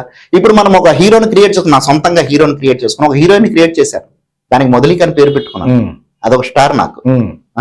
ఇంకొక హీరోని కూడా క్రియేట్ చేసుకున్నాను, అతనికి గణేష్ ఏదో పేరు పెట్టుకున్నాం. ఆ ఇద్దరు క్యారెక్టర్స్ క్రియేట్ చేసుకుని వాళ్ళు యాక్ట్ చేసిన వాళ్ళ పేర్లతో అది ఒకవేళ సినిమా హిట్ అయితే వాళ్ళ హీరోయిన్ సార్. చిరంజీవి గారిని వాళ్ళని వాడి వాళ్ళకి ఇబ్బంది పెట్టాల్సిన అవసరం మాకేంటి? వాళ్ళని పెట్టుకొని ఇబ్బంది పడకూడదు అనేది ఇక్కడ ఇంపార్టెంట్. ఇక్కడ మనకి 1,00,000-2 లక్షలు ఖర్చు అయిందని వాళ్ళు 1 కోటి రూపాయలు 2 కోట్లు వేసేస్తారు. అవసరం మనకి? మన హీరోయిన్స్ మనం క్రియేట్ చేసుకుని మన హీరోలు మనం క్రియేట్ చేసుకుంటే అది బాగుంటే వాళ్ళనే కొత్త హీరోయిన్స్ కింద ఆదరిస్తారు సార్ జనాలు. ఈ రోజు నేను డైరెక్ట్ గా సినిమా షూటింగ్ చేసి పాటలు షూటింగ్ చేసిన వాటికి 500, 400, 1000 లోపలే వ్యూస్ ఉన్నాయి సార్. ఇప్పుడు నేను ఏఐలో చేసిన పాట ఏది వీణ సరిగా పాట 80,000 ఈరోజు వ్యూస్. గీతాప్రసాద్ గారు ఇప్పుడు ఒక ఆర్టిస్ట్ ని బాగా పెర్ఫామ్ చేశాడు, అతనితో మనకి గుడ్ రిలేషన్షిప్ ఉంది, ఈయన పెట్టి మళ్ళీ ఏదైనా చేస్తే వర్కౌట్ అవుతుంది, ఆయనకి మనకి కూడా ఒక రిలేషన్ రన్ అవుతుంది అవును. అనుకొని ఉమ్. ఒకే హీరోని పెట్టుకొని కొన్ని వందల సినిమాలు చేసిన డైరెక్టర్స్ ఉన్నారు. ఏ వరకు వచ్చేస్తే ఏ టెక్నాలజీ తోటి మనం ఇచ్చిన కమెంట్ ని బేస్ చేసి ఒక హీరోని ఒక హీరోయిన్ ఒక క్యారెక్టర్ మనం క్రియేట్ చేసినప్పుడు మీరు చెప్పినట్టుగా అది బాగా జనాదరణ పొందేసింది. మళ్ళీ ఇదే టీంని యాజ్ యూజువల్ గా ఇంకొక సినిమాలోను వాడుకునే అవకాశం ఉంది ఉమ్? ఉంది సార్. అంటే ఇదే కమెంట్ మళ్ళీ చేసి సేమ్ కాస్టింగ్. ఈ రోజు వాళ్ళకి ఏంటంటే సోషియో ఫ్యాంటసీలోనూ ఒక మహారాజులో మహారాణిలో చూపించిన వాళ్ళని తర్వాత దొంగల్లాగా అదే హీరో ఇప్పుడు జేబు దొంగ ఆ హీరో ఆ టైప్ ఆఫ్ గెటప్స్ తో మళ్ళీ వాళ్ళని యాక్ట్ చేయించవచ్చు. సేమ్ బాగుంది. సరే సార్, ఇదంతా బాగుంది. గీతా ప్రసాద్ గారు విశాఖపట్నం నుంచి హైదరాబాద్ వెళ్ళి ఒక ఆడియో స్టూడియోలో రికార్డింగ్ జరగడము, రికార్డింగ్ చెయ్యడము, అక్కడి నుంచి మొదలుపెట్టి మళ్ళీ తిరిగి వైజాగ్ వచ్చి తను ఒక చిన్నది పెట్టుకొని అక్కడి నుంచి ఒక స్టూడియోకి ఎక్స్పెండ్ చేసి ఆ స్టూడియోని ఏ టెక్నాలజీకి డెవలప్ చేసి ఇప్పుడు విశాఖపట్నంలో ఏ టెక్నాలజీతో ఫుల్ ఫ్లెడ్జ్డ్ గా, అంటే చాలా మంది చేస్తున్నారు, ఒక ఫుల్ ఫ్లెడ్జ్డ్ గా వర్క్ చేస్తున్న వాళ్ళలో గీతా ప్రసాద్ గారి పేరు అత్యంత ప్రముఖంగా వినిపిస్తూ ఉంటుంది. గీతా ప్రసాద్ గారు ఈ స్థాయికి వచ్చి ఎంతమంది ఆర్టిస్టులతోటి వీళ్ళందరితో మమేకం అవుతున్న ఈ నేపథ్యంలో ఆయన ఫ్యామిలీ బ్యాక్గ్రౌండ్ ఏంటి సార్ అసలు? ఫ్యామిలీ బ్యాక్గ్రౌండ్ అంటే నాది శ్రీకాకుళం పలాస అండి, నేటివ్. అక్కడ నుంచి వైజాగ్ వచ్చి వైజాగ్ లోనే మా పెద్ద నాన్నగారి ఇంట్లో ఉండి చదువుకోవడం జరిగింది. సో ఫాదర్ మదర్ అక్కడ ఉంటారు. అంటే ఇక్కడే లవ్ మ్యారేజ్ చేసుకున్నాము. చేసుకున్న తర్వాత ఏంటంటే ఇక నేను యాక్చువల్ గా ఈ చెప్పాను కదా మోటార్ ఫీల్డ్ ఉండేటప్పుడే మ్యారేజ్ చేసుకున్నాం. మ్యారేజ్ చేసుకుని మా మిసెస్ టీచర్ గవర్నమెంట్ పెళ్ళైన టైంలోనే మీ ఫస్ట్ జాబ్ వదిలే సెకండ్ జాబ్ లో కూడా ఎగ్జాక్ట్లీ జాబ్ లోకి వెళ్ళిన తర్వాత అలాగా ఇదైంది. ఈ ఫీల్డ్ లోకి వచ్చిన తర్వాత కొంచెం డిస్టర్బెన్సెస్ ఫ్యామిలీస్ వస్తాయి కదా సార్. ఇప్పుడు ఏంటంటే తను ఏంటంటే ఎడ్యుకేటెడ్, మనం ఏంటంటే ఇది ఎంత మాస్ దీంట్లో దిగేటప్పటికల్లా నచ్చక కొన్ని డిస్టర్బెన్స్ వచ్చినా అలా బ్యాలెన్స్ చేసుకుంటూ ఏ గొడవలు లేకుండా చేసాము. మొన్న పాపకు మ్యారేజ్ చేసాం సార్. ఇప్పుడు పిల్లలు ఇద్దరు సెటిల్ అయిపోయారు, బాబు పాప. ప్రాబ్లం లేదు. ఫాదర్ మదర్ ఇద్దరు నాతోనే ఉంటున్నారు. పారాసిస్టిక్ కూడా తీసుకొచ్చాం సార్. ఇది నా ఫ్యామిలీ నేపథ్యం సార్. అయితే మీరు జనరల్ గా ఏ తల్లి తండ్రి అయినా మా అబ్బాయి ఇది అవ్వాలి, లేకపోతే మా అమ్మాయిని మేము ఎలా డెవలప్ చేయాలి అని ప్రతి పేరెంట్స్ కూడా కొన్ని ఊహలు ఉంటాయి వాళ్ళ మైండ్ లో. ఎప్పుడైనా గీతా ప్రసాద్ ఇలా అవ్వాలని కానీ, లేకపోతే ఇది చదువుకోవాలని కానీ, తను ఇలా చేస్తే బాగుంటును, ఇలా జరిగితే చూసి ఆనందించాలి అనుకునే పేరెంట్స్ లా మీ పేరెంట్స్ కూడా మీ మీద ఏదైనా అలాంటి ఊహల్లో అలాగే అంటే అది యాక్చువల్ గా ఇంటర్మీడియట్ వరకు ఉండేవాళ్ళండి. అలా అతను ఏమనుకునేవారు గీతా ప్రసాద్ ని? అంటే ఏమని కాదు, ఒక ప్రయోజనం అవ్వాలి, ఇంజనీర్ అవ్వాలి, డాక్టర్ వాళ్ళకి బోల్డ్ ఏముంటాయి వాళ్ళకి, ఒకటనేది లేదు. సో అలా ఉండేటప్పుడు ఏంటంటే ఆ రేంజ్ కాకుండా ఎక్కువ మనం ఏంటంటే ఆ టైంలో టేప్ రికార్డ్ డెక్కులు తయారు చేయడం, ఫ్రెండ్స్ దగ్గర డబ్బులు తీసుకుని వాళ్ళకి డెక్స్ తయారు చేసి ఇవ్వడము, ఆ మ్యూజిక్ క్యాసెట్ ప్లేయర్స్ తయారు చేసి ఇవ్వడం, వీటిలో ఉండటంతో ఏంటంటే ఇంకా అక్కడ నుంచి ఇక్కడ చెప్పడం మానేస్తారు. మానేయడంతోనే ఏంటంటే ఇప్పుడు డిగ్రీ ఒకసారి 2 సార్లు పోయింది, 3వ సారి పాస్ అయ్యాము. మీ గ్రాడ్యుయేషన్ ఎక్కడైంది సార్? ఆంధ్ర సార్, బుల్లే కాలేజ్. బుల్లే కాలేజ్. అయితే గ్రాడ్యుయేషన్ అయిపోయిన తర్వాత ఏంటంటే మరి ఇంకా చదువు మీద కాన్సన్ట్రేషన్ ఉండేది కాదు సార్. ఇప్పుడు క్లాస్ లో కూర్చున్నాను, క్రియేటివ్నెస్ మీద మీకు ఎక్కువ కాన్సంట్రేషన్ ఉండడంతో ఇప్పుడు ఏంటంటే క్లాస్ రూమ్ లో కూర్చుంటే లెక్చరర్ పాఠం చెప్తుంటే ఆ టేప్ రికార్డ్ లో హెడ్ పెట్టాను, దానికి స్టీరియో రావట్లేదు, ఆ స్టీరియోకి ఈ వైరు మారి తట్టుకోవడం మారి, ఈ ఆలోచనలో ఎక్కువ ఉండేవాడు. అసలు రియల్లీ సార్ అసలు ఇంత కూడా నాకు ఎక్కలేదు సార్. లెక్చరర్లు చెప్పేది అసలు ఎక్కలేదు. అసలు ఎగ్జామ్స్ అంటే చిరాకు. ఇప్పుడు ఈ చెవిలో నుంచి విని ఆ చెవిలోంచి వదిలేయడం కాకుండా ఈ చెవిలోంచి విని ఈ చెవిలో వదిలేసేవాడిని కాదు. ఇప్పుడు కూడా నేను రాయాలంటే చాలా చిరాకు చంద్రశేఖర్. ఇప్పుడు కూడా రాయాలంటే రాజుగారికి అప్పు చెప్తాను, రాజుగారు రాసేయండి సార్ అంటే ఆయనే పాపం పడతారు సార్. మీకు ఎంత చిరాకు అనేది ఎలా తెలుస్తుంది అంటే డైరెక్షన్ చేసే ప్రతి ఒక్కరు బౌండరీ స్క్రిప్ట్ తోటి నేపథ్యం నుంచి అసలు స్క్రిప్టే లేకుండా అంతే కెమెరా పట్టుకొని ఆర్టిస్టులు కెమెరా ముందు పెట్టేసి మీరు స్పాట్ లోనే వాళ్ళకి ఇంప్రూవైజేషన్ చేసి చెప్తున్నారు అని అంటే, నేను కెమెరా పట్టుకుంటాను కదా, ఇలా పట్టుకుంటాను, అమ్మా ఇలా రా, సజెషన్ షాట్ చెప్పు, నువ్వు ఈ డైలాగ్ ఇలా చెప్పాలని అంటే కనుక నేను యాక్షన్ చేసి చూపిస్తాను, ఆ బిట్టే తీసుకుంటాను. లంగ్ డైలాగ్ ఉందనుకోండి, నేను రేపు సాయంత్రం మీ ఇంటికి వచ్చి మీ అమ్మ నాన్న మీ అమ్మ ఇలా పెద్ద డైలాగ్ ఉందనుకోండి, వాళ్ళు ఏంటంటే నేను రేపు మీ సాయంత్రం వచ్చి మీ అమ్మ నాన్న దగ్గర ఆగిపోయారు అనుకోండి, అక్కడ కట్ చేసి నెక్స్ట్ షాట్ లోనే రిమైనింగ్ చెప్పిస్తాను తప్ప మొత్తం డైలాగ్ గురించి చూడండి సార్.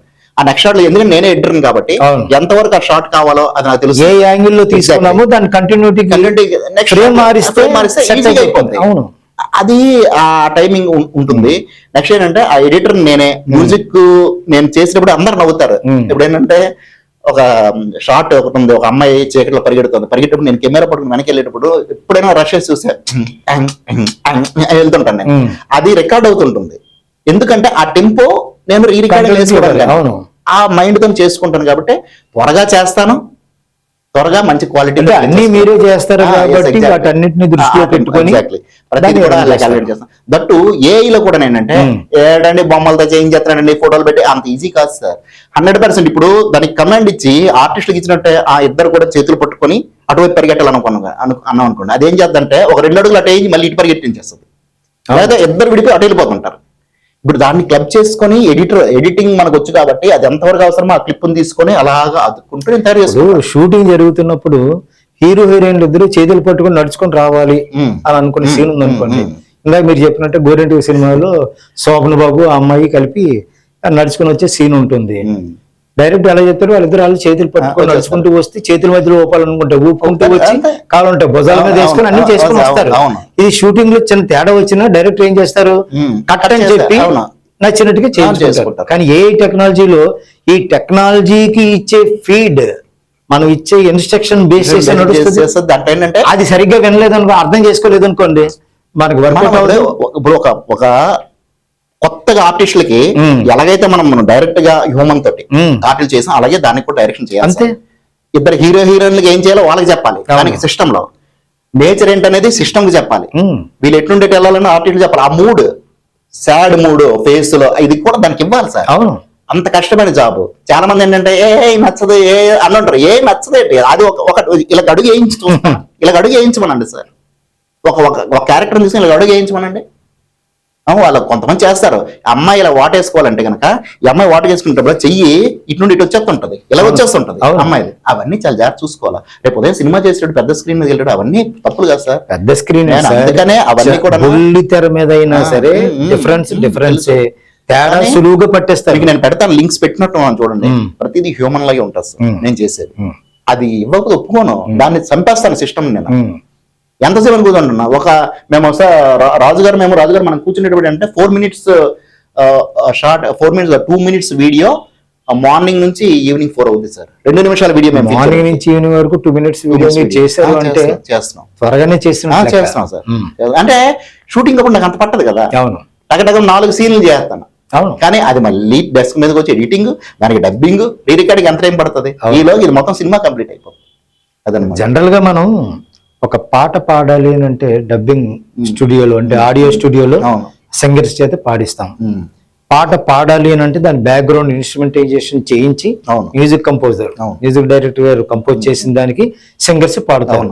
ఈ సింగర్స్ పాడడానికి మ్యూజిక్ కంపోజర్ ఇచ్చే మ్యూజిక్ కి మధ్యలో ఇన్స్ట్రుమెంటైజేషన్, ఆర్కెస్ట్రైజేషన్ జరగాలి.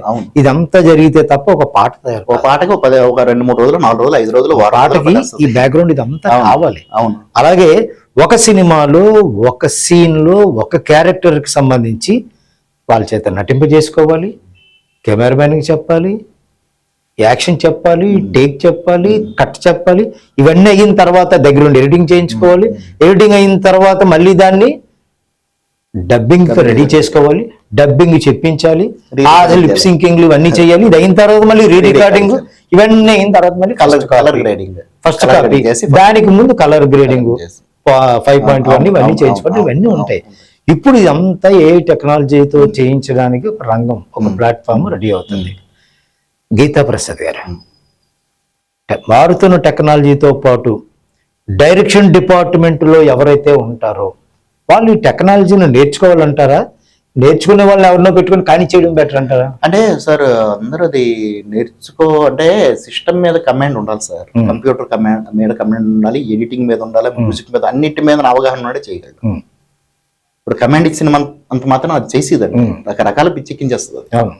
నెక్స్ట్ అంటే ఇక్కడ బొట్టు, ఒకసారి బొట్టు లేదు బొట్టు ఇచ్చేస్తుంటుంది, ఆ బొట్టు రిమూవ్ చేయమని చెప్పాలి. ఒకసారి ఏంటంటే అమ్మాయికి ఫస్ట్ షాట్ లో వడ్డానం ఉండదు, ఇది వడ్డానం ఇచ్చేస్తుంది. పువ్వులు ఉండవు, పువ్వులు ఇచ్చేస్తుంటది. అవన్నీ కీని అబ్జర్వేషన్ చేసుకుంటూ దానికి కమాండ్ పువ్వులు తీసేయి, వడ్డానం తీసేయి అని చెప్తుండాలి. లేకపోతే అప్పటికి అది వినకపోతే ముందు ఏదైతే ఫోటో ఉందో అది ఇచ్చి ఇలా ఉండాలి అన్నాం అనుకోండి, అప్పుడు ఓకే అని. దానికి ఒకసారి తిడుతుంటే ఓ నీకు సారీ ఇబ్బంది పెడుతున్నా అంటుంటది, అది చెప్తుంటది I'm sorry, I'm troubling you, I'm not understand what you are telling అని ఇస్తుంటది. ఇలా చేసుకొని చేయాలి సార్. ఇప్పుడు యాక్చువల్గా ఏంటంటే నేర్చుకోవడానికంటే సార్ ఇంట్రెస్ట్ ఉండి, కంప్యూటర్ మీద నాలెడ్జ్ ఉండి, ఎడిటింగ్ మీద అవగాహన ఉండి, మ్యూజిక్ మీద అవగాహన ఉండే పర్సన్కి అయితే ఈజీ. ఒకప్పుడు సినిమా పరిశ్రమ అంటే ఏ డిపార్ట్మెంట్లో 24 క్రాఫ్ట్స్లో ఏ క్రాఫ్ట్స్లోకి వెళ్ళే అవకాశం ఆసక్తి ఉన్న వాళ్ళైనా సరే ఒక ఎక్స్పీరియన్స్డ్ డైరెక్టర్ దగ్గరికి వెళ్ళి సర్వీస్ చేస్తుండేవారు. అంటే శిష్యరికం చేస్తూ ఉండేవారు. ఆ శిష్యరికం చేస్తూ సినిమాలకు పనిచేస్తూ నేర్చుకుంటూ వాళ్ళు మళ్ళీ దాన్ని ఇంప్లిమెంట్ చేస్తూ అలా డైరెక్టర్లుగా మారి పెద్ద పెద్ద హిట్స్ ఇచ్చారు మనకి చాలా మంది డైరెక్టర్లు. ఇప్పుడు ఏ టెక్నాలజీకి వచ్చినంత మాత్రాన ఈ టెక్నాలజీకి ఒక కమాండ్ ఇచ్చేస్తే అయిపోతుంది అనుకోవడం మీ మాటలు బట్టి ఇది ఒక వెర్రితనం. అంతే. ఏళ్ల తరబడి 30-40 ఏళ్ల పాటు సినిమా పరిశ్రమలో ఉండి కష్టపడి ఆ డైరెక్టర్ మాట విని ఆయన కోపాన్ని తట్టుకొని అన్ని భరించి ఒక పెర్ఫెక్ట్ డైరెక్టర్ గా ఎవరైతే తయారవుతారో ఈ ఏఐ టెక్నాలజీలోకి వచ్చే వాళ్ళు కూడా ఇవన్నింటి మీద గ్రిప్ ఉండాలి. ఒక డైరెక్టర్ గా ఉంటే కెప్టెన్ ఆఫ్ ది షిప్ అంటారు కదా సార్. ఈ కెప్టెన్ ఆఫ్ ది షిప్ లో ఆ డైరెక్టర్ కి ఎన్ని డిపార్ట్మెంట్లు ఉన్నాయో అన్ని డిపార్ట్మెంట్ల మీద ఎప్పుడైతే గ్రిప్ ఉంటుందో అతను తీసే సినిమాకి జనాదరణ నుండి సక్సెస్ అవుతాయని అంటారు. ఇప్పుడు ఏ టెక్నాలజీ డైరెక్టర్ కూడా ఇవన్నీ తెలుసు ఉండాలి. దట్ ఏంటంటే కమాండింగ్ ఇవ్వడం రావాలి. దట్ దానికి షాట్ ఏం కావాలి అనేది దానికి అర్థమైన రీతిలో దాని భాషలో చెప్పాలి. సైషన్ షాట్, డ్రోన్ షాట్ అంటే కనుక అది డైరెక్ట్ గా జూమ్ ఇచ్చేస్తుంది. డ్రోన్ షాట్ అంటే లాంగ్ షాట్ ఇచ్చావు, లాంగ్ షాట్ టు డ్రోన్ అలాగా జస్ట్ వాళ్ళ ఫేస్ మీదకి వెళ్ళాలంటే అక్కడ ఇక్కడ వరకు రన్ చేస్తే నుంచి ఏంటంటే మొత్తం ఇది డిజైన్ షాట్ ఇచ్చి ఫేస్ చూపించేస్తుంది. అది వద్దు మనకి, కంటిన్యూగా వెళ్ళాలి. ఇవన్నీ దానికి చెప్పగలగాలి. చెప్పిన అది మన మాట వింటది. అది డైరెక్షన్ చేసినప్పుడు డైరెక్టర్ ఆర్టిస్ట్ తోటి ఎలాగైతే చెప్పుకుంటాడో ప్రతి డిపార్ట్మెంట్ ఇది కూడా సార్ దాంట్లో లైటింగ్ డిపార్ట్మెంట్ ఉంటుంది సార్. నెక్స్ట్ ఏంటంటే సెట్ ప్రాపర్టీస్, నెక్స్ట్ ఏంటంటే మేకప్ ఎలా ఉండాలి చెప్పాలి. నెక్స్ట్ ఏంటంటే ఒక బ్రీజ్ రావాలి, బ్రీజ్ వచ్చి అమ్మాయి హెయిర్ ఎగురుతుండాలి. ఇవన్నీ దానికి ఇవ్వాలి. ఇస్తే రామ్ గోపాల్ వర్మ గారి సినిమాలు స్టార్ట్ అవడానికి ముందు వరకు ఫుల్ ఫ్లెడ్జ్డ్ గా లైటింగ్ అంటూ ఉండేది. శివ సినిమా మొదలైన తర్వాత ఆఫ్ మోడ్ లైట్ తోటి శివ సినిమా ఎంత హిట్ అయింది అంటే సార్ ఆ కమాండ్ అన్ని యాక్చువల్ ఏంటంటే సార్ ఇప్పుడు మన వాళ్ళకి చాలా మంది డైరెక్టర్స్ కి ఏంటంటే లైటింగ్ అంటారు సార్. ఇప్పుడు వస్తున్న కెమెరాస్ కి నైట్ షాట్స్ కి అయితే లైటింగ్ అక్కర్లేదు. మన కెమెరాస్ లో మన రోడ్ మీద ఆ లైటింగ్ తీయాలి, ఒరిజినాలిటీ రావాలి కదా సార్. లైటింగ్లు పెడితే ఆ రోజు మహానుభావులు సార్ ఎంత లైటింగ్ ఉండాలి, ఫేస్ మీద ఎంత పట్టాలని కట్టర్స్ పెట్టి కట్ చేసేవాళ్ళు. ఇప్పుడు ఏంటి డైరెక్ట్ లైటింగ్ వేసేస్తే ఆ నైట్ షాట్ ఎఫెక్ట్ ఎలా వస్తుంది? ఇప్పుడు ఏ గనక ఇచ్చామనుకోండి ఇలా ఉండాలంటే పర్ఫెక్ట్. నైట్ షాట్ కూడా డే షాట్ లోనే ఉంటుంది పర్ఫెక్ట్. ఆ నైట్ షాట్ డే షాట్ లో ఉండకూడదు. అంటే ఇప్పుడు అలా హాఫ్ షేడ్స్ ఇవన్నీ అది సార్ పెద్ద వాషన్ సార్. ఇప్పుడు మనం ఇది నేర్చుకున్నాం అంటే పండితులు ఏంటి సార్, మనం నేర్చుకోవాల్సిన చాలా ఉంది. నథింగ్, ఏమీ నేర్చుకోలేదు సార్. ఏదో పెద్ద వాటిని ఏదైనా అందరూ వచ్చి నాకు అన్ని తెలుసు అన్నాడంటే అది వేస్ట్, అది అవ్వదు. అది కాదు. గీతా ప్రసాద్ గారి ప్రస్థానం ఇంకా ముందు బాగా ముందుకు వెళ్తుంది. ఈ టెక్నాలజీతో ఆయన కూడా మంచి గ్రిప్ సంపాదించి ముందుకు వెళ్తారు, పెద్ద పెద్ద సినిమాలు చేస్తారు. ఇది మీ గురించి తెలిసిన నాలాంటి వాళ్ళు అనుకునే ఒక మాట. అసలు గీతా ప్రసాద్ గారు ఫ్యూచర్ లో ఏం చేద్దాం అనుకుంటున్నారు, ఏమవుదాం అనుకుంటున్నారు, సినిమా రంగానికి సంబంధించి ఏం చూడాలనుకుంటున్నారు? సార్ సినిమా రంగాన్ని అనేసి ఇప్పుడు ఎవరైతే నా తాలూకు అంబిషన్ అంటే ఏంటంటే నాకు ఎవరైతే నమ్ముకుని ఉన్నారో అంటే నాతో ఉండి నా పెద్ద పెద్ద కన్నాలు పెట్టి వెళ్ళిన వాళ్ళు కూడా ఉన్నారో అది మీకు తెలుసు. నా దగ్గరికి వచ్చి వెనక్కి వెళ్ళి మాట్లాడుకున్న వాళ్ళు ఎవరెవరు ఉన్నారో నాకు తెలుసు. ఈ రోజు కూడా మాట్లాడుతున్నారు. నేను అనేది ఏంటంటే సార్ యాక్చువల్ చెప్పాలని Chandrashekar I'm not a director sir, I'm a technician. Okay, నేను డైరెక్టర్ అని ఎప్పుడు చెప్పుకుని నేను టెక్నీషియన్, ఒక ఎడిటర్. నేను నాకు సరదాగా వద్ది డైరెక్షన్ చేసుకున్నాను. ఎవరైనా నన్ను నమ్మిన రోజు నేను చేసుకున్నాను తప్ప నేను మీ అందరు తగ్గిపోండి నేనే పోటుగాడిని నేను చెప్పడం, నేను నథింగ్ అని చెప్తున్నా. విశాఖపట్నం పీపుల్ ఎవరైతే ఉన్నారో విశాఖపట్నం ఫిలిం మేకర్స్ నేను చెప్పేది నన్ను వాడుకోండి అయ్యా అంటున్నాను. నేను మీకు రీజనబుల్ రేట్ ఇస్తాను, మీకు ఏం కావాలో చెప్పండి అది నేను ఇస్తాను. అంటే గనక మీకు తెలుసు నేను మంచి భూమిలోకి వెళ్తున్న రోజుల్లోనే నా వెనకాల ఏం క్రియేట్ చేసి నన్ను గోతులు తవ్వేసి పడేసి ఉన్నారు, మట్టిలని చూసారు. కానీ ఈ రోజు నేను ఇలాగే ఉన్నాను. ప్రొడ్యూసర్స్ ఈ రోజు వచ్చిన చిన్నారావు గారు యాదవ్ మాధవరికి వచ్చినప్పుడు చిన్న కెమెరాతో తీసేస్తున్నాడు. ఆ కెమెరా పనికిరాదని అతనికేమో మానసికంగా అతన్ని కృంగదీసిన రోజులు ఉన్నాయి. కానీ నేను అతనికి చెప్పేది నా మీద నమ్మకం ఉంటున్నాను, వెళ్ళాను, క్యూబ్కి ఇచ్చాను, వాళ్ళు కూడా యాక్సెప్ట్ చేసి ఈ రోజు సినిమా బ్రహ్మాండమైన క్వాలిటీ తీసాం. పెద్ద కెమెరా తీసినట్టు వచ్చింది సినిమా. అది అది నన్ను నమ్మండి, నేను ఇస్తాను, నన్ను నమ్మండి. ఆడు ఎవడో ఏదో చెప్తే ఆడిని నమ్ముతారు ఏంటండి? అది నేను అనేది, మీరు నన్ను వాడుకోండి, నేను టెక్నీషియన్ని, నేను డైరెక్టర్ కాదు. పోనీ నేను డైరెక్టర్ అనుకుంటే మీరు ఒక డైరెక్టర్, అతను డైరెక్టర్ అయిపోతున్నాడు, నేను ఒక డైరెక్టర్ని, ఆ డైరెక్టర్ దగ్గరికి వెళ్ళాలని మీరు అనుకోకండి. మీరు డైరెక్ట్ చేసిన సినిమాలు కనుక తీసుకొస్తే నేను మీకు వర్కర్నే. అవును, మీరు పక్కన కూర్చొని మీ యాజ్ ఎ డైరెక్టర్ మీకేం కావాలో మీరు చెప్పి మీ మాట ఏంటో నేను అదే వింటాను. అవును, మీకు ఏది చెప్పి అదే అనుకుంటాను. వాడేమో అక్కడికి ఎందుకు వెళ్ళాలా, యథాప్రభ సినిమాలు లేట్ చేసేస్తాడు, సినిమాలు ఎందుకు ఇలాంటివన్నీ సృష్టించి వెనకాల ప్రొడ్యూసర్ వెనక్కి లాగి, ప్రొడ్యూసర్ తో నాకు బడ్జెట్ రావడం లేట్ చేసి సినిమాలు లేట్ అవుతున్నాయి తప్ప గీతాప్రభ లేట్ చేసింది ఏం కాదు సార్. అది ఈ రోజు నేను ఏఐతో నేను చేసుకున్నాను, నేను ఓన్ గా చేసుకున్నాను, రోజుకు ఒక పాట చేసి ఇప్పుడు రిలీజ్ చేస్తున్నాను. ఎవరి మీద డిపెండ్ అయ్యే అవసరం ఎవరి మీద లేదు, రోజుకు ఒక పాట చేసి ఎలా చేస్తున్నాను. గీతాప్రసాద్ మరి లేట్ చేసేవాడైతే ఇప్పుడు నేను రోజుకు ఒక పాట, షార్ట్ ఫిల్మ్స్ ఎలా రిలీజ్ చేస్తున్నాను చంద్రశేఖర్ గారు. అవును, that's what producers, Visakhapatnam producers ఎవరైతే ఉన్నారో దయచేసి ఇది అర్థం చేసుకోవాలా. ఒక టెక్నీషియన్ కి విశాఖపట్నంలో ఒక మంచి టెక్నీషియన్ ఉన్నాడంటే అడిగి చేయి తెచ్చి మీరు వాడుకోండి అయ్యా అంటున్నాను. ఆ టెక్నీషియన్ మీదనే బురద జల్లి తెలగండి. మీరు వైజాగ్ కాబట్టి అసలు సినిమా ప్రపంచానికి సంబంధించి ఒక మంచి ఆఫర్ ఇచ్చారు. నాకు ఒక ప్రశ్న ఏంటి అంటే, సినిమా పరిశ్రమని గీతా ప్రసాద్ గారి కళ్ళతో చూసి ఇలా ఉంటే బాగుండు అని అనుకుంటారు కదా, ఏమని అనుకుంటున్నారు సార్? సార్ మన విశాఖపట్నంలో మెయిన్ సినిమా పరిశ్రమ ఎలా ఉండాలంటే అండి, ఆర్టిస్ట్ గా పిలిచామనుకోండి, ఆర్టిస్ట్ నా సినిమాలో యాక్చువల్గా నువ్వు ఆర్టిస్ట్ గా రారా బాబు అంటే ఆర్టిస్ట్ గా చేసి వెళ్ళిపోవాలి. ఆడంత డైరెక్షన్ ఆడ మైండ్ లో ఉన్నా సరే నా సినిమాకి వచ్చినప్పుడు నా దగ్గరికి వస్తాడు, అటు కూర్చుంటాడు, నేను వేరే షార్ట్ చేస్తుంటాను, నా ఆడవాళ్ళు నేను ఉంటాను. ప్రొడ్యూసర్కి వెళ్ళి ఏం చేస్తా, నా కెమెరా పని చేయదని నాదే నేను చేసి పెడతాను కదా. ఇది జాడ్యం విశాఖపట్నంలో ఎక్కువ సార్. మన ప్రొడ్యూసర్ కి డైరెక్ట్ గా ప్రొడ్యూసర్ దగ్గరికి వెళ్ళిపోయి సాయంత్రం కాలం ఇంటికి వెళ్ళిపోయి ఎదురుగా మనం ఇదైపోయి, సార్ ఎందుకు సార్ సబ్జెక్ట్ అదే మంచి సబ్జెక్ట్ ఉంది సార్ అని ప్రొడ్యూసర్ బ్రెయిన్ వాష్ అండి. నాకనే కాదు, చాలా మంది డైరెక్టర్స్ వైజాగ్ పడుతున్నారు సార్ ఈ ప్రాబ్లం. వాళ్ళు ఎంత కష్టపడుతున్నారో, స్టోరీస్ రాసుకుంటున్నారో, ఏం చేస్తున్నారో ఆవిడ తెలియదు. వీళ్ళు మాత్రం సింపుల్ గా వెళ్ళి వాళ్ళ మీద ఎంత బురద జల్లేసి వీళ్ళు తీసుకురా, వీళ్ళు చేయలేరు, ప్రొడ్యూసర్ నాశనం అయిపోతాడు. ప్రొడ్యూసర్ కూడా అలాంటి వాళ్ళకి నమ్మే ఇస్తారు.